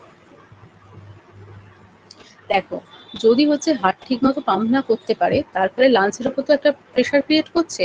এবার তার ফলে কি হয়, লাঞ্চে যে যে স্মল যে ভেসেলস গুলো আছে, ব্লাড ভেসেলস গুলো আছে, সেগুলো রাপচার হয়ে যেতে পারে। তখন হচ্ছে কাফের সাথে ব্লিডিংটা আসে। আচ্ছা, এবার দেখো কি বলছে, সায়ানোসিস ডেভেলপ করতে পারে, ট্যাকিকার্ডিয়া হতে পারে, রেস্ট জুগুলার ভেনাস প্রেশার, ঠিক আছে, রেস্ট করতে পারে জুগুলার ভেনাস প্রেশার, আর peripheral edema. Mild pedal edema alone can be normal in pregnancy, but edema associated with breathlessness or other cardiac symptoms is concerning. বলছে যদি mild পিডাল edema থাকে সেটা ঠিক আছে, নর্মাল, কিন্তু যদি ইডিমার সাথে ব্রিথলেসনেস থাকে বা আদার কোনো কার্ডিয়াক সিমটমস থাকে, তাহলে কিন্তু সেটা অবশ্যই কিন্তু ডক্টরের কাছে কনসার্ন করতে হবে। এবার দেখো ফিটাল কমপ্লিকেশনস কি হয়। যদি মায়ের হার্ট ডিজিজ থাকে তাহলে ফিটাল কমপ্লিকেশনস কি হবে, ইন্ট্রাইউটেরাইন গ্রোথ রিটার্ডেশন হবে, প্রিম্যাচুরিটি হতে পারে, লো বার্থ ওয়েট বেবি হবে, ফিটাল হাইপক্সিয়া হবে, স্টিল বার্থ হতে পারে, increase risk of congenital heart disease in some maternal congenital cardiac condition. যদি মায়ের ধরো কনজেনিটাল হার্ট ডিজিজ থাকে, তাহলে সেক্ষেত্রে তোমার ফিটাসেরও কিন্তু কনজেনিটাল হার্ট ডিজিজ ডেভেলপ করার একটা ইনক্রিজ রিস্ক থাকে। ঠিক আছে, এগুলো হলো ফিটাল কমপ্লিকেশন। এবার বলছে হাই রিস্ক পিরিয়ড কোনটা। হাই রিস্ক পিরিয়ড বলছে যে there are 3 particularly important periods when cardiac decompensation may occur. প্রথমে বলছে দেখো অ্যারাউন্ড 28 to 32 উইকস, এই সময়টা একটা ডেঞ্জারাস পিরিয়ড। ঠিক আছে, প্রেগনেন্সি 28 থেকে 32 বলি, যাদের যেসব মায়েদের হার্ট ডিজিজ অলরেডি আছে তাদের এই সময়টা খুব ডেঞ্জারাস, কেননা এই সময় ব্লাড ভলিউম, কার্ডিয়াক যে ওয়ার্কলোড সেগুলো হাই হতে শুরু করছে আরো বেশি, তাই জন্য এই সময় একটা কার্ডিয়াক ফেলিওরের চান্স থাকে। আর দেখো ডিউরিং লেবারের সময় একে পেন থাকছে, অ্যাংজাইটি থাকছে, ইউট্রাইন কন্ট্রাকশন থাকছে, এবং তার ফলে কি হয় কার্ডিয়াক ওয়ার্কলোডটাও আরো বাড়ছে, তার ফলে ডিউরিং লেবারের সময়ও হতে পারে। আর হচ্ছে ইমিডিয়েটলি আফটার ডেলিভারির একদম পরেই, এটা হচ্ছে এই সময়টা সব থেকে বেশি কার্ডিয়াক ফেলিওর দেখা যায়।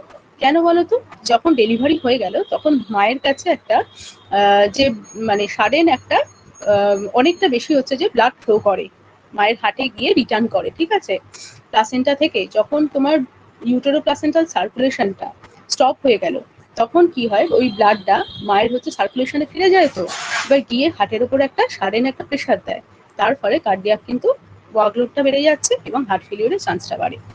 সেটাই এখানে বলছে, দেখো ইউটেরাস আফটার ডেলিভারি কি হয়, ইউটেরাস কন্ট্রাক্ট করছে, blood from uteroplacental circulation returns to maternal circulation. তখন কি হয় ইউটেরোপ্লাসেন্টাল সার্কুলেশন থেকে ব্লাডটা মায়ের সার্কুলেশনে চলে যাচ্ছে, ভেনাস রিটার্ন সাডেনলি ইনক্রিজ করছে, কার্ডিয়াক ওয়ার্কলোডটাও বাড়ছে, তার ফলে হার্ট ফেলিওরের রিস্কটা থাকে বা পালমোনারি ইডিমা ডেভেলপ করে। ঠিক আছে, তাহলে ইমিডিয়েটলি আফটার ডেলিভারি কিন্তু হার্ট ফেলিওরের চান্সটা অনেক বেশি। নেক্সট দেখো নার্সিং ম্যানেজমেন্টে কি বলছে, যে অ্যান্টিনেটাল কেয়ারে কি করতে হবে, regular antenatal and cardiac assessment, monitor pulse, BP, respiratory rate and SpO2, observe for sign of heart failure, monitor weight and oedema, adequate rest, avoid excessive physical exertion, maintain appropriate nutrition, administer prescribed cardiac medications, আর monitor fetal growth and well-being, refer or manage jointly with obstetric and cardiac teams in significant disease। ঠিক আছে, যদি significant দেখা যায় তাহলে সেক্ষেত্রে কিন্তু cardiac opinion নিতে হবে, মাকে কিন্তু কার্ডিওলজিস্টের কাছে রেফার করতে হবে, তাদের ওপিনিয়ন নিয়ে তারপরে তারা যেরকম ভাবে বলছে সেই রকম ম্যানেজমেন্ট দিতে হবে, বা ডেলিভারি করার আগেও ওপিনিয়ন নিতে হবে। ডিউরিং লেবারের ক্ষেত্রে বলছে provide adequate pain relief, pain যদি বেশি থাকে সেক্ষেত্রে আবার হচ্ছে যে হার্টের কিন্তু ওয়ার্কলোড বেড়ে যায়, হার্টের উপর একটা প্রেশার ক্রিয়েট করবে, তাই জন্য অ্যাডিকুয়েট পেন রিলিফ করতে হবে ডিউরিং লেবার। অ্যানালজেসিয়া দিতে হবে, এপিডুরাল অ্যানালজেসিয়া দেওয়া হয়। ঠিক আছে, monitor maternal vital sign and oxygenation, monitor fetal heart rate, avoid fluid overload, কেননা এখানে পালমোনারি ইডিমা ডেভেলপ করার একটা চান্স থাকে, সেই জন্য ফ্লুইড ওভারলোড করা যাবে না, আননেসেসারি কোনো ফ্লুইড দেওয়া যাবে না। Keep the woman in a position that improves breathing and venous return, commonly left lateral, or semi recumbent position, ঠিক আছে, এমন পজিশন দিতে হবে যাতে ভেনাস রিটার্নটা ভালো হয় বা ব্রিদিংটা ইমপ্রুভ হয়। সেটা কি পজিশন? লেফট ল্যাটারাল বা সেমি রিকাম্বেন্ট পজিশন, ঠিক আছে, এটাও ইম্পর্টেন্ট। আচ্ছা, maintain close observation for heart failure, heart ফেলিওরের সাইনগুলো লক্ষ্য রাখতে হবে। এবার আফটার ডেলিভারি কি করতে হবে? The postpartum period is critical. Postpartum পিরিয়ডে বললাম বেশি হার্ট ফেলিওরের চান্স থাকে, তাহলে এটা হচ্ছে খুব critical period. Closely monitor for pulmonary oedema and heart failure, তাই ক্লোজলি মনিটর করতে হবে যে কোনো পালমোনারি ইডিমা বা হার্ট ফেলিওরের সাইন সিমটম ডেভেলপ করছে কিনা। Monitor blood vital signs and oxygen saturation, এগুলো দেখতে হবে। Avoid unnecessary rapid IV fluid administration, তাহলে আননেসেসারি কোনো ফ্লুইড দেওয়া হবে না, র্যাপিডলি দেওয়া হবে না, ঠিকঠাক ডোজ মেনটেন করে দিতে হবে। Observe for increasing breathlessness, crackles, tachycardia or falling SpO2, এগুলো অবজার্ভ করতে হবে। Continue prescribe cardiac treatment, cardiac treatment যেমন সে আগে যে মেডিসিনগুলো খেত সেগুলো কিন্তু কন্টিনিউ চালাতে হবে। এবার এখানে ইম্পর্টেন্ট ড্রাগ কি দেওয়া হয় দেখো। Treatment depends on the specific cardiac condition, commonly encountered medication May include, কি কি বিটা ব্লকার দেওয়া হয় ফর সিলেক্টেড অ্যারিথমিয়াস বা কার্ডিয়াক কন্ডিশন। আচ্ছা, ডাইউরেটিক দেওয়া হচ্ছে when needed for heart failure বা পালমোনারি কনজেশন, তখন পালমোনারি ওভারলোড হয়ে যাচ্ছে বা হার্ট ফেলিওরের একটা চান্স থাকছে, তখন হচ্ছে ডাইউরেটিক দেওয়া যেতে পারে। অ্যান্টিকোয়াগুলেন্ট দেওয়া হয়। আচ্ছা, অ্যান্টিকোয়াগুলেন্টের মধ্যে দেখো ফার্স্ট ট্রাইমেস্টারে কিন্তু LMWH বেশি প্রেফার করা হয়, ঠিক আছে, লো মলিকুলার ওয়েট হেপারিন, এটা হচ্ছে দেওয়া হয়। ওয়ারফারিনটা কেন এখানে দেওয়া হয় না বলো তো ফার্স্ট ট্রাইমেস্টারে? কেননা ওয়ারফারিনের একটা টেরাটোজেনিক এফেক্ট আছে, কনজেনিটাল অ্যাবনর্মালিটি দেখা যেতে পারে বেবির মধ্যে, সেই জন্য ওয়ারফারিনটা এখানে অ্যাভয়েড করা হয় ফার্স্ট ট্রাইমেস্টারে, কেননা এই সময় তো বিভিন্ন অর্গানগুলো ডেভেলপ করে, সেই জন্য ফার্স্ট ট্রাইমেস্টারে ওয়ারফারিন সাধারণত দেওয়া হয় না, LMWH দেওয়া হয়। LMWH কিসে দেয়? আইভিতে না IM না SC, কিসে দেয়? হ্যাঁ, সাবকিউটেনিয়াস দেওয়া হয়, সাবকিউটেনিয়াসলি দিচ্ছে।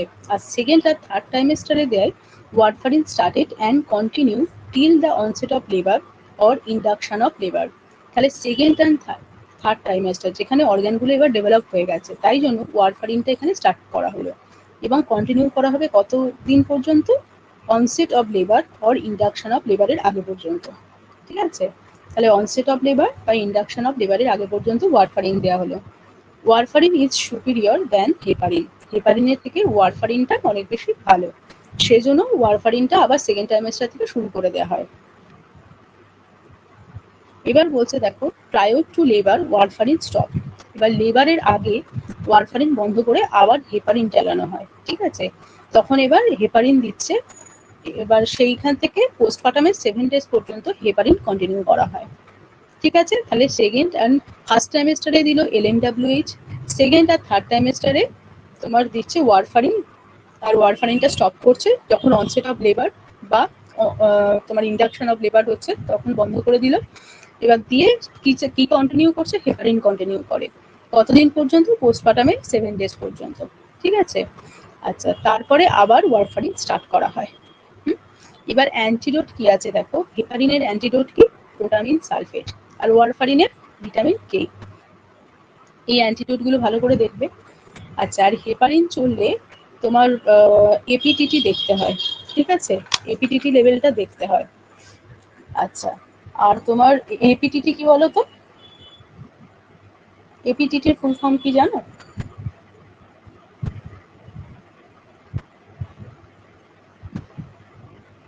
অ্যাক্টিভেটেড পার্শিয়াল থ্রম্বোপ্লাস্টিন টাইম, লিখে নাও। এপিটিটি মানে হচ্ছে, হ্যাঁ, এপিটিটি হচ্ছে অ্যাক্টিভেটেড পার্শিয়াল থ্রম্বোপ্লাস্টিন টাইম, ঠিক আছে। হেপারিন যখন দেওয়া হবে তখন ব্লাডে এই লেভেলটা দেখা হয়, আর ওয়ারফারিনের ক্ষেত্রে পিটি আর INR দেখা হয়, ঠিক আছে। এটা কিন্তু ইম্পর্টেন্ট, ঠিক আছে, যে তোমার ওয়ারফারিনে তাহলে কি দেখা হচ্ছে না, পিটি দেখা হয় আর INR। পিটিটা হচ্ছে কি? প্রথম মিন টাইম, ঠিক আছে, হ্যাঁ, প্রথম মিন টাইম। আর INRটা কি?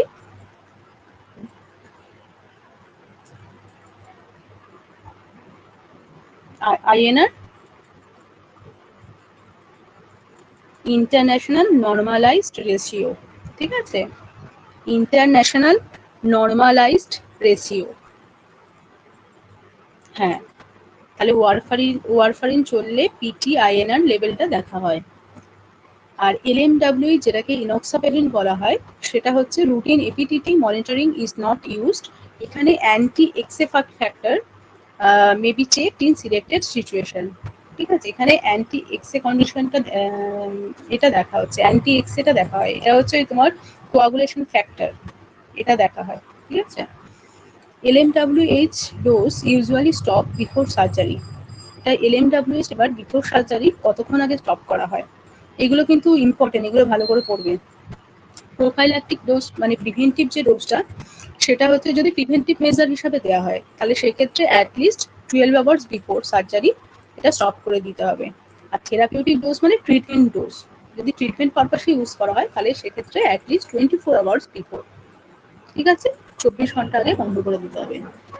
আর যদি হচ্ছে UFH মানে আনফ্র্যাকশনেটেড হেপারিন, যেটা আইভিতে দেওয়া হয়, এটা স্টপ করা হয় 4 to 6 আওয়ার্স বিফোর সার্জারি। এগুলো ভালো করে দেখবে, হ্যাঁ, এটা বিফোর সার্জারি 4 to 6 আওয়ার্স আগে স্টপ করা হয়, ঠিক আছে। এটা বুঝতে পেরেছো? তাহলে LMW স্টপ করা হচ্ছে সার্জারি। প্রোফাইল্যাকটিক যদি ডোজ হয় তাহলে সেক্ষেত্রে, যদি প্রিভেন্টিভ পারপাসে ইউজ করা হয় LMW তাহলে সেক্ষেত্রে 12 ঘন্টা আগে স্টপ করছে, আর যদি ট্রিটমেন্ট পারপাসে ইউজ হয় তাহলে সেক্ষেত্রে 24 ঘন্টা আগে স্টপ হয়। আর যেটা হচ্ছে তোমার হেপারিন যেটা আইভিতে দেওয়া হয় সেটা হচ্ছে 4 to low molecular weight heparin. LMWH হচ্ছে লো মলিকুলার ওয়েট হেপারিন, লিখেছো? লো মলিকুলার ওয়েট হেপারিন, হ্যাঁ। আচ্ছা, এবার বলছে যে এসি ইনহিবিটরস আর হচ্ছে ARBs, এটা হচ্ছে contra indicated during pregnancy because of fetal toxicity. এদের টেরাটোজেনিক এফেক্ট আছে, তাই এগুলো দেওয়া হয় না, কন্ট্রা ইন্ডিকেটেড। এবার দেখো NYHA ফাংশনাল ক্লাসিফিকেশনস, এটা হচ্ছে, এটা এই ক্লাসিফিকেশনটা ভালো করে পড়বে, হ্যাঁ। এটা হচ্ছে ক্লাস 1 হচ্ছে মানে no limitations of physical activity, মানে কোনো রকম ফিজিক্যাল অ্যাক্টিভিটি করতে কোনো রকম অসুবিধা হচ্ছে না, তাদেরকে ক্লাস 1 বলছে।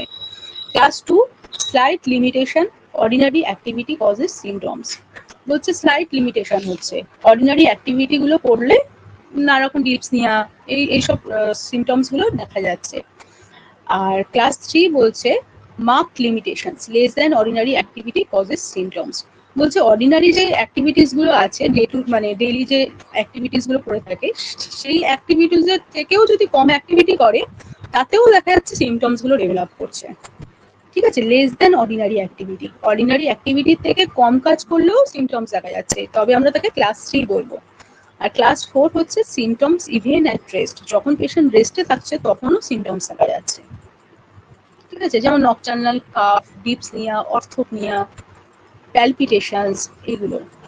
তাহলে ক্লাস 1 কখন বলবো? যখন ফিজিক্যাল অ্যাক্টিভিটিতে কোনো লিমিটেশন নেই, সে সব ঠিকঠাক করে করতে পারছে ফিজিক্যাল অ্যাক্টিভিটি গুলো, কিন্তু তার একটা হার্ট ডিজিজ আছে।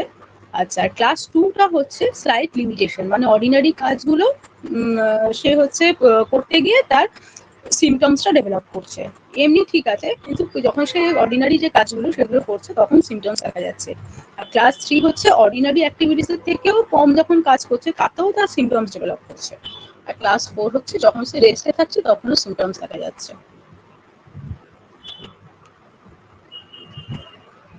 ঠিক আছে। যারা প্রথম দিকে ছিলে না তাদের জন্য কি আরেকবার প্রথমটা বলে দেবো?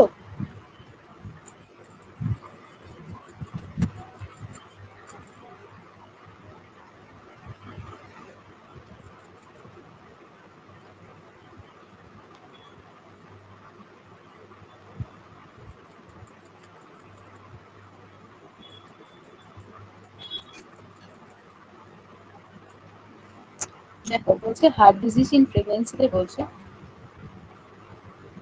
হার্ট ডিজিজ ইন প্রেগনেন্সিতে কি বলছে যে এই ক্ষেত্রে তোমার যাদের অলরেডি হার্ট ডিজিজ আছে তাদের ক্ষেত্রে প্রেগনেন্সিতে তো নানারকম ফিজিওলজিক্যাল চেঞ্জেস হয়ে থাকে, কার্ডিওভাস্কুলার সিস্টেমে নানারকম চেঞ্জেস হয়, ব্লাড ভলিউম বাড়ে, প্লাজমা ভলিউম বাড়ে, তারপরে কার্ডিয়াক ওয়ার্কলোডটা বাড়ছে। তো যাদের অলরেডি হার্ট ডিজিজ আছে তাদের ক্ষেত্রে আরো কন্ডিশনটা ওরসেন হয়। এমনকি হার্ট ফেলিওর পর্যন্ত দেখা যেতে পারে। ঠিক আছে, এবার সেক্ষেত্রে এবার বলছে এখানে প্যাথোফিজিওলজিটা কি বলছে দেখো, প্রেগনেন্সিতে যেহেতু ব্লাড ভলিউম বাড়ছে, কার্ডিয়াক আউটপুট বাড়ছে, হার্ট ওয়ার্কসটা ইনক্রিজ করছে, তার ফলে হার্ট ডিজিজ যে ওমেনের অলরেডি আছে তাদের হার্ট ফেলিওর ডেভেলপ হয়। এবার দেখো এখানে বলছে যদি ধরো এবার কোনো মায়ের হার্ট লিশন অলরেডি আছে, এবার প্রেগনেন্সির ওপর তার এফেক্ট কি কি পড়ছে দেখো, যে প্রিটার্ম ডেলিভারি হতে পারে। আগেরটা বললাম প্রেগনেন্সির ফলে হার্ট ডিজিজ পেশেন্টের কি কি হচ্ছে, আর এবার এখানে হচ্ছে যে হার্ট ডিজিজের জন্য প্রেগনেন্সির উপর কি এফেক্ট ফেলে। প্রিটার্ম ডেলিভারি হতে পারে, প্রিম্যাচুরিটি দেখা যেতে পারে, আইওজিআর হতে পারে। এবার দেখো কমন হার্ট ডিজিজের মধ্যে সব থেকে কমন হচ্ছে রিউম্যাটিক হার্ট ডিজিজ এই সময় হয়ে থাকে। রিউম্যাটিক হার্ট ডিজিজ কাদের হয়, ধরো প্রিভিয়াস যদি রিউম্যাটিক ফিভার হয়ে থাকে, গ্রুপ এ স্ট্রেপ্টোককাসের ফলে যদি রিউম্যাটিক ফিভার হয়, সেটা থেকে যখন পার্মানেন্ট হার্ট মাসেলসের ড্যামেজ হয়ে যাচ্ছে তখনই তাকে রিউম্যাটিক হার্ট ডিজিজ বলে। আর এই রিউম্যাটিক হার্ট ডিজিজের মধ্যে মাইটাল স্টেনোসিস এটা হচ্ছে সব থেকে বেশি কমন, এটা জেনে রাখবে, মাইটাল স্টেনোসিসটা বেশি হয়। আর এখানে সেরকম কিছু নেই। আর দেখো বলছে মাইটাল স্টেনোসিসে কি হয়, মাইটাল স্টেনোসিসে মাইটাল ভাল্বটা ন্যারো হয়ে যাচ্ছে, তার ফলে কি হয়, লেফট অ্যাট্রিয়াম থেকে লেফট ভেন্ট্রিকেলে ব্লাড ফ্লোটা ঠিকঠাক হয় না। যেহেতু লেফট অ্যাট্রিয়াম আর লেফট ভেন্ট্রিকেলের মাঝখানে মাইটাল ভাল্ব থাকে, তাই জন্য ব্লাড ফ্লোটা ঠিকঠাক হচ্ছে না, তার ফলে লেফট অ্যাট্রিয়ামের প্রেশার বাড়ছে। আর লেফট অ্যাট্রিয়ামের যখন প্রেশার বাড়ে তখন কি হয়, পালমোনারি যে ভেন সেই তার উপরও প্রেশার বাড়ে, কেননা পালমোনারি ভেন থেকে লেফট অ্যাট্রিয়ামের লাংস থেকে ব্লাডটা আসে। এবার যখন লেফট অ্যাট্রিয়ামে প্রেশার বাড়ছে তখন পালমোনারি ভেনের দিকেও তো প্রেশারটা বাড়বে। এবার পালমোনারি ভেনে যখন প্রেশার বাড়ছে তখন কি হয়, তখন লাংসের হচ্ছে বা পালমোনারি কনজেশন, মানে তখন ব্লাডটা অনেক বেশি অ্যাকুমুলেট হয়ে যায় সেখানে, তার ফলে পালমোনারি ইডিমা ডেভেলপ করছে, ডিপসনিয়া হচ্ছে। ঠিক আছে, এবার ক্লিনিক্যাল ফিচার্স এর মধ্যে কি কি হয়, ডিপসনিয়া হতে পারে, নকটার্নাল কাফ মানে রাত্রিবেলায় কাফ হবে, কাফিং করবে, সিনকোপ হয়ে যেতে পারে, ফ্যাটিক, প্যালপিটেশন, অর্থোপনিয়া, আর পালমোনারি ইডিমা আর হিমাপটিসিস হতে পারে সিভিয়ার কেসে, তখন লাংসের ব্লাড ভেসেলসগুলো রাপচার হয়ে যাচ্ছে। এবার মেটার্নাল কমপ্লিকেশনের মধ্যে বলছে যে কনজেস্টিভ হার্ট ফেলিওর, এটা সব থেকে বড় কমপ্লিকেশন, পালমোনারি ইডিমা, তারপরে arrhythmias, thromboembolism, infective endocarditis, hypoxaemia, maternal death হতে পারে ইন সিভিয়ার ডিজিজে। এটা হলো মেটার্নাল কমপ্লিকেশনস। আর warning sign of heart failure, কি কি সাইন দেখলে আমরা বুঝবো যে এবার হার্ট ফেলিওরের দিকে এগোচ্ছে, সেটা হচ্ছে ব্রিথলেসনেস অ্যাট রেস্ট, রেস্টে মা যখন থাকবে তখনও তার ব্রিদিং ডিফিকাল্টি হবে। অর্থোপনিয়া, যখন পেশেন্ট লাইং ফ্ল্যাট থাকবে তখন তার ব্রিদিং ডিফিকাল্টি হচ্ছে। প্যারক্সিসমাল নকটার্নাল ডিপসনিয়া, মানে এমন ডিফিকাল্টি ব্রিথলেসনেস হচ্ছে যে ঘুম থেকেই জেগে যাচ্ছে patient. Persistent cough, haemoptysis, cyanosis, tachycardia, তারপরে rest jugular venous pressure, peripheral edema, এগুলো হলে বুঝতে পারবো এবার হার্ট ফেলিওরের দিকে পেশেন্ট এগোচ্ছে। এবার বলছে ফিটাল কমপ্লিকেশনস কি হয়, আইজিআর হতে পারে, pre maturity, low birth weight, fetal hypoxia, still birth, আর increase risk of congenital heart disease. যদি মায়ের কনজেনিটাল হার্ট ডিজিজ থাকে সেক্ষেত্রে ফিটাসেরও হওয়ার চান্স থাকে। এবার হাই রিস্ক পিরিয়ড কোনটা, হাই রিস্ক পিরিয়ড এটাও ইম্পর্টেন্ট, যে অ্যারাউন্ড 28 থেকে 32 উইকস পর্যন্ত, ডিউরিং লেবারের টাইমটা, আর ইমিডিয়েটলি আফটার ডেলিভারি। ঠিক আছে, এই সময়টা হচ্ছে হাই রিস্ক পিরিয়ডস। তবে বেশি হচ্ছে হাই রিস্ক মানে যে কন্ডিশনটা দেখা যায় সেটা হচ্ছে আফটার ডেলিভারি। আর এখানে এমনি বলার কিছু নেই। আর এদিকে হচ্ছে যে এই ড্রাগের মধ্যে অ্যান্টিকোয়াগুলেন্ট, এটা ভালো করে দেখবে যে ফার্স্ট ট্রাইমেস্টারে LMWH প্রেফার করা হয়, কেননা ওয়ারফারিনের একটা টেরাটোজেনিসিটি এফেক্ট রয়েছে। আর সেকেন্ড আর থার্ড ট্রাইমেস্টারে গিয়ে আবার ওয়ারফারিন স্টার্ট করা হয় এবং কন্টিনিউ করবে অনসেট অফ লেবার বা ইন্ডাকশন অফ লেবারের আগে পর্যন্ত। এবার ওয়ারফারিনটা হচ্ছে হেপারিনের থেকে আরো ভালো কাজ করে, তাই জন্য ওয়ারফারিনটা কিন্তু আবার সেকেন্ড ট্রাইমেস্টার থেকে শুরু করে দিল, যখন বেবির অর্গানোজেনেসিসটা হয়ে গেল, মোটামুটি মেজর অর্গানগুলো ডেভেলপ হয়ে যায় মোটামুটি ফার্স্ট ট্রাইমেস্টারেই, তো তারপর এটা যেন আবার স্টার্ট করে দেয়। তারপরে বলছে হেপারিন, এবার প্রায়র টু লেবার ওয়ারফারিন আবার স্টপ করে দিচ্ছে, এবার তখন হেপারিন কন্টিনিউ করা হয়। ঠিক আছে, এবার হেপারিন হচ্ছে পোস্টপার্টামে 7 days পর্যন্ত দেওয়া হয়। এবার তারপরে বলছিল তারপরে আবার ওয়ারফারিন দেওয়া হচ্ছে, আর অ্যান্টিডোট হচ্ছে হেপারিনের পোটামিন সালফেট আর ওয়ারফারিনের ভিটামিন কে। আর হেপারিন দিলে এপিটিটি দেখতে হবে, আর ওয়ারফারিন দিলে পিটিআইএনএর লেভেলটা দেখতে হবে। আর এলএমডব্লিউএইচ এর ক্ষেত্রে এপিটিটি দেখা হয় না, এখানে অ্যান্টি এক্সে ফ্যাক্টরটা দেখা হয়। আর এলএমডব্লিউএইচ এর ডোজটা ইউজুয়ালি স্টপ করা হয় বিফোর সার্জারি, কোনো ধরো সার্জারি হবে বা ধরো হ্যাঁ কোনো সার্জারি হলো বা সিজারিয়ান সেকশনও যদি হয়ে থাকে, তাহলেও হচ্ছে যদি প্ল্যান থাকে, প্ল্যান সিজারিয়ান সেকশন হয়, সেক্ষেত্রেও এলএমডব্লিউএইচ প্রোফাইল্যাক্টিক ডোজ হিসাবে যদি দেওয়া হয় তাহলে 12 ঘন্টা আগে বন্ধ করে দেওয়া হয়, আর যদি থেরাপিউটিক ডোজ হিসাবে মানে ট্রিটমেন্ট পারপাসে ইউজ হয় তাহলে সেক্ষেত্রে 24 ঘন্টা আগে বন্ধ করা হয়। আর তোমার আনফ্র্যাকশনেটেড হেপারিন যেটা হচ্ছে আইভিতে দেওয়া হয়, সেটা বন্ধ করা হয় 4 to 6 hours before surgery, surgery 4 থেকে 6 ঘন্টা আগে। আর এই ক্লাসিফিকেশনটা পড়বে সেটা হচ্ছে ক্লাস 1 বলবো যখন কোনো রকম ফিজিক্যাল অ্যাক্টিভিটিতে কোনো রকম প্রবলেম হচ্ছে না, ক্লাস 2 যখন অর্ডিনারি অ্যাক্টিভিটিস গুলো করলে তার সিমটমস দেখা যাচ্ছে, ক্লাস 3 যখন লেস দেন অর্ডিনারি অ্যাক্টিভিটিসেও তার সিমটমস দেখা যাবে, আর ক্লাস 4 হচ্ছে রেস্টে থাকাকালীনও সিমটমস থাকবে। ঠিক আছে? আচ্ছা, এখানে হচ্ছে এরপরে তোমাদের অনেক কিছু আছে যেগুলো হচ্ছে যে সব কিন্তু ইম্পর্টেন্ট নয়। ঠিক আছে, যেমন তোমার ধরো বলছি এপিলেপসি, তারপরে থাইরয়েড ডিসফাংশন, ঠিক আছে, জন্ডিস ইন প্রেগনেন্সি, এগুলো থেকে অত কোশ্চেন আসে না। ভাইরাল হেপাটাইটিস, তারপরে এপিলেপসি ইন প্রেগনেন্সি, এইগুলো কি তোমরা পড়তে চাও? এগুলো থেকে সেরকম কোশ্চেন আসে না। তাহলে আমি মানে আরো তো পরে অনেক কিছু আছে, তাহলে ওগুলো নিয়ে হচ্ছে তো ডিসকাস করা, ওগুলো করে যদি পরে টাইম থাকে তখন না হয় এগুলো একটু, সেগুলো থেকে আসে না সেরকম কোশ্চেন।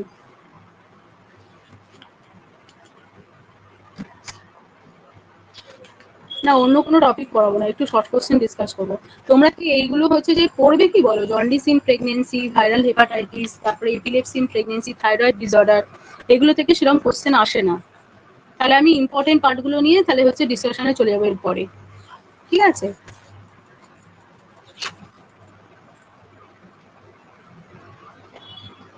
হ্যাঁ, কেননা এখনো ইম্পর্টেন্ট অনেকগুলোই আছে। ডায়াবেটিস মেলাইটাসটা পড়াবো, ওটা হচ্ছে যে ইম্পর্টেন্ট টপিক।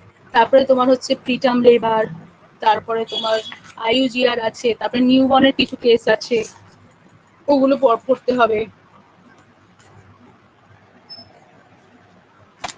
তারপরে গাইনিরও কিছু আছে, কিছু ইম্পর্টেন্ট যেগুলো, ঠিক আছে, ওগুলো পড়ে যদি পরে টাইম থাকে তখন নয় যেগুলো আনইম্পর্টেন্ট সেগুলো নিয়ে একবার করা যাবে।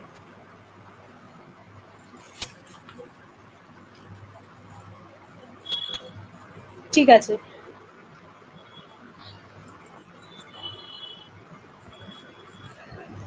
দাঁড়াও তোমাদের একটু শর্ট কোশ্চেন জিজ্ঞাসা করি। ঠিক আছে?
আচ্ছা, বলো। The most common heart disease complicating pregnancy in developing countries is ischemic heart disease, congenital heart disease, rheumatic heart disease, cardiomyopathy.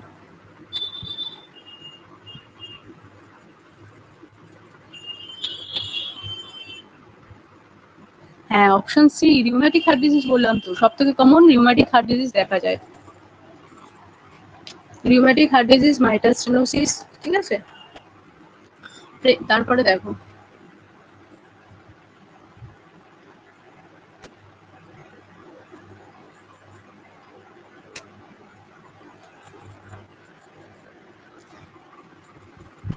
আচ্ছা, pregnancy causes which major cardiovascular changes? Option A, decreased cardiac output. Option B, decreased blood volume. Option C, increased cardiac output. R option D, decreased heart rate. কোন major চেঞ্জেসটা ঘটায়? হ্যাঁ, increased cardiac output. Cardiac আউটপুটটা বাড়ছে। এবার দেখো কি বলছে। Cardiac output during pregnancy increases by approximately option A 5 to 10%, option B 10 to 15%, option C 30 to 50%, option D 70 to 90%. হ্যাঁ, অপশন সি কারেক্ট, 30 থেকে 50%। তারপরে দেখো the cardiac workload is particularly increased during first trimester only, second trimester only, labor and immediately after delivery, only before pregnancy. কখন cardiac ওয়ার্কলোডটা বেশি বাড়ছে? First ট্রাইমেস্টারে শুধু, second ট্রাইমেস্টারে only বলছে, নাকি labour and immediately after delivery, নাকি অনলি বিফোর প্রেগনেন্সি? হ্যাঁ, option C correct, labour and immediately after delivery cardiac ওয়ার্কলোডটা আরো বেশি থাকে। তারপরে দেখো বলছে why does cardiac output increase during pregnancy? কেন বাড়ছে প্রেগনেন্সিতে? আচ্ছা, অপশন এ বলছে decrease blood volume, option B বলছে increase vascular resistance, option C বলছে increase stroke volume and heart rate, আর option D decrease heart rate.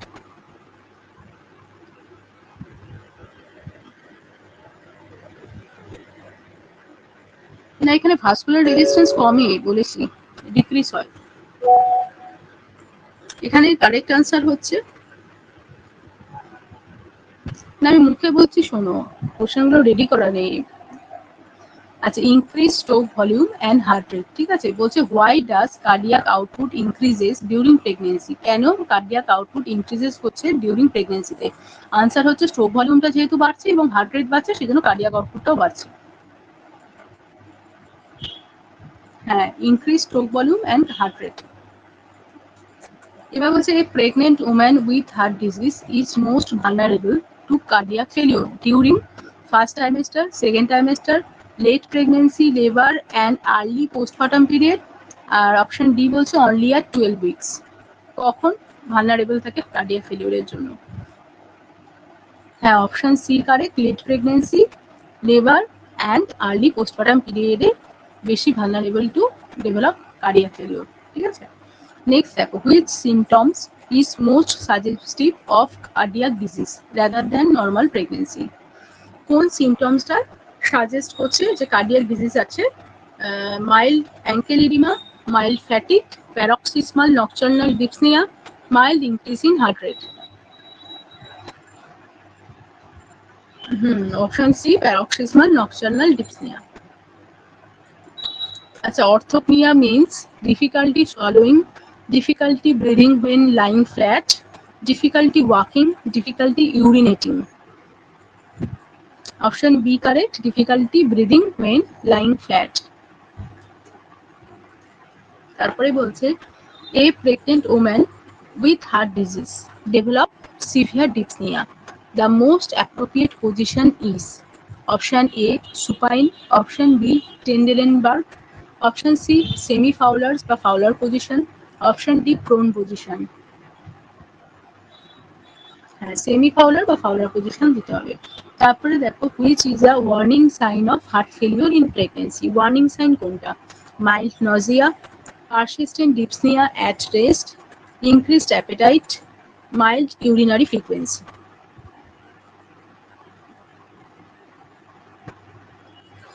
Option B persistent dyspnea at rest, রেস্টেও dyspnea থাকবে।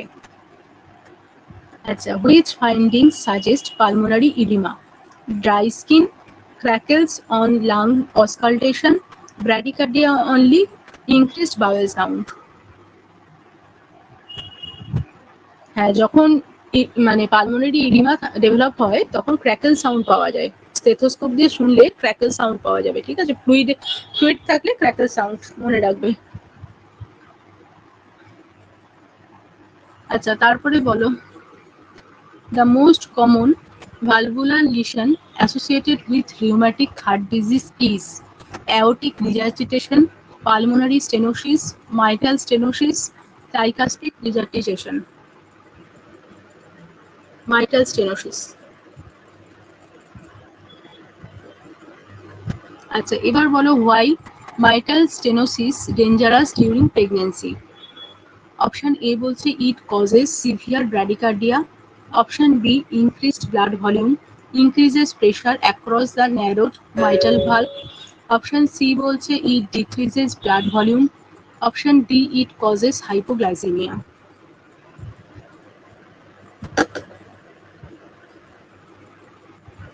একদম তাই, অপশন বিটা correct, increase blood volume, increases pressure across the narrowed mitral valve, এটাই হচ্ছে correct.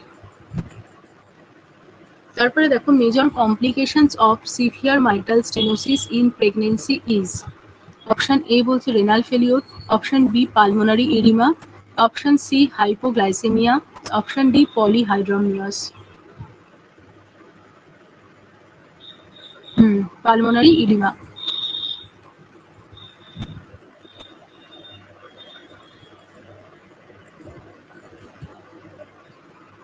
আচ্ছা বলো, which investigation is most useful for assessing cardiac structure and functions during pregnancy?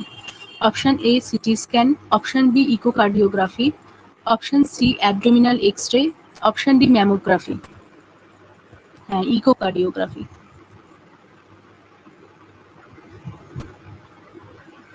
দেখো, the cardiac function of a pregnant woman is commonly assessed using option A Glasgow Coma Scale, option B APGAR score, option C NYHA functional classification, option D Bishop score. হ্যাঁ, option C NYHA functional classification. আচ্ছা, NYHA class 1 heart disease mean symptoms at rest, severe limitation of activity.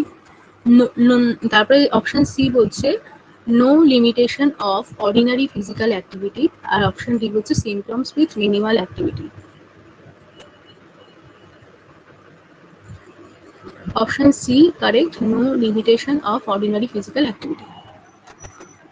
আচ্ছা, class 4টা কি বলছে দেখো, no symptoms, mild limitation, moderate limitation আর symptoms at rest.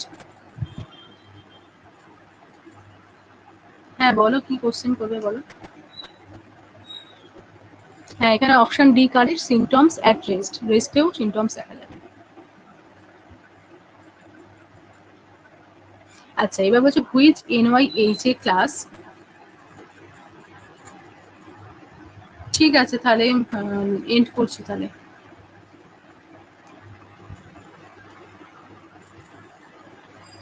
আচ্ছা, এটা ধরে নিচ্ছি which NYHA class has the greatest risk of maternal cardiac complications? Class 1, class 2, class 3, class 4।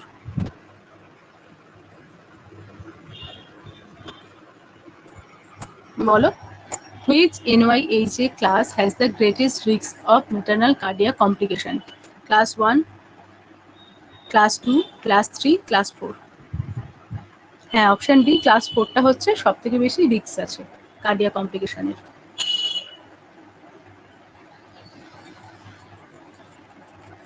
তারপরে দেখো, in a woman with significant cardiac disease, prolonged strenuous pushing during the second stage of labor may be avoided because it option A বলছে decreases blood pressure, option B increases cardiac workload, option C causes hypoglycaemia, option D prevents uterine contraction.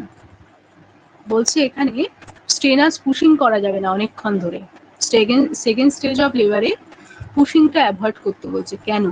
এটা blood pressure কমায় বলে, নাকি cardiac workload বাড়িয়ে দেবে বলে, নাকি hypoglycaemia হবে, নাকি ইউটেরাইন কন্ট্রাকশন প্রিভেন্ট করবে?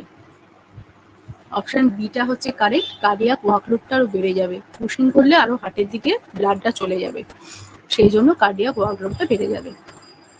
তারপরে বলছে the preferred mode of delivery for many women with cardiac disease when there is no obstetric indications for cesarean is option A elective cesarean for all, option B vaginal delivery, option C forceps for all, option D vacuum delivery for all.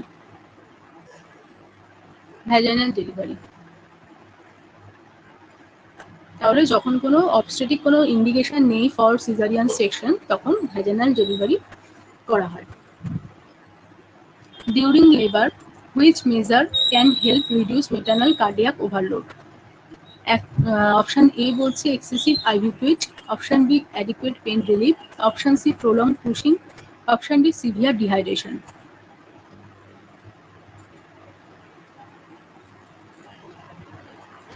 একদম adequate pain relief করতে হবে, নাহলে cardiac overload আরো বেড়ে যাবে।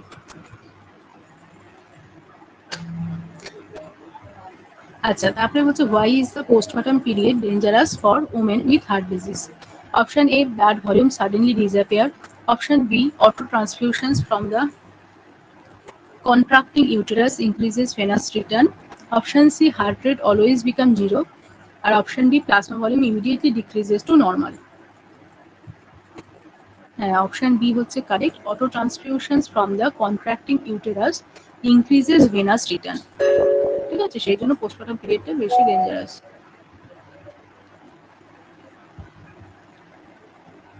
আচ্ছা, এবার দেখো, a women with heart disease develop sudden breathlessness, cough, pink frothy sputum, the nurse should suspect anaemia, acute pulmonary edema, normal pregnancy, হাইপারেমেসিস।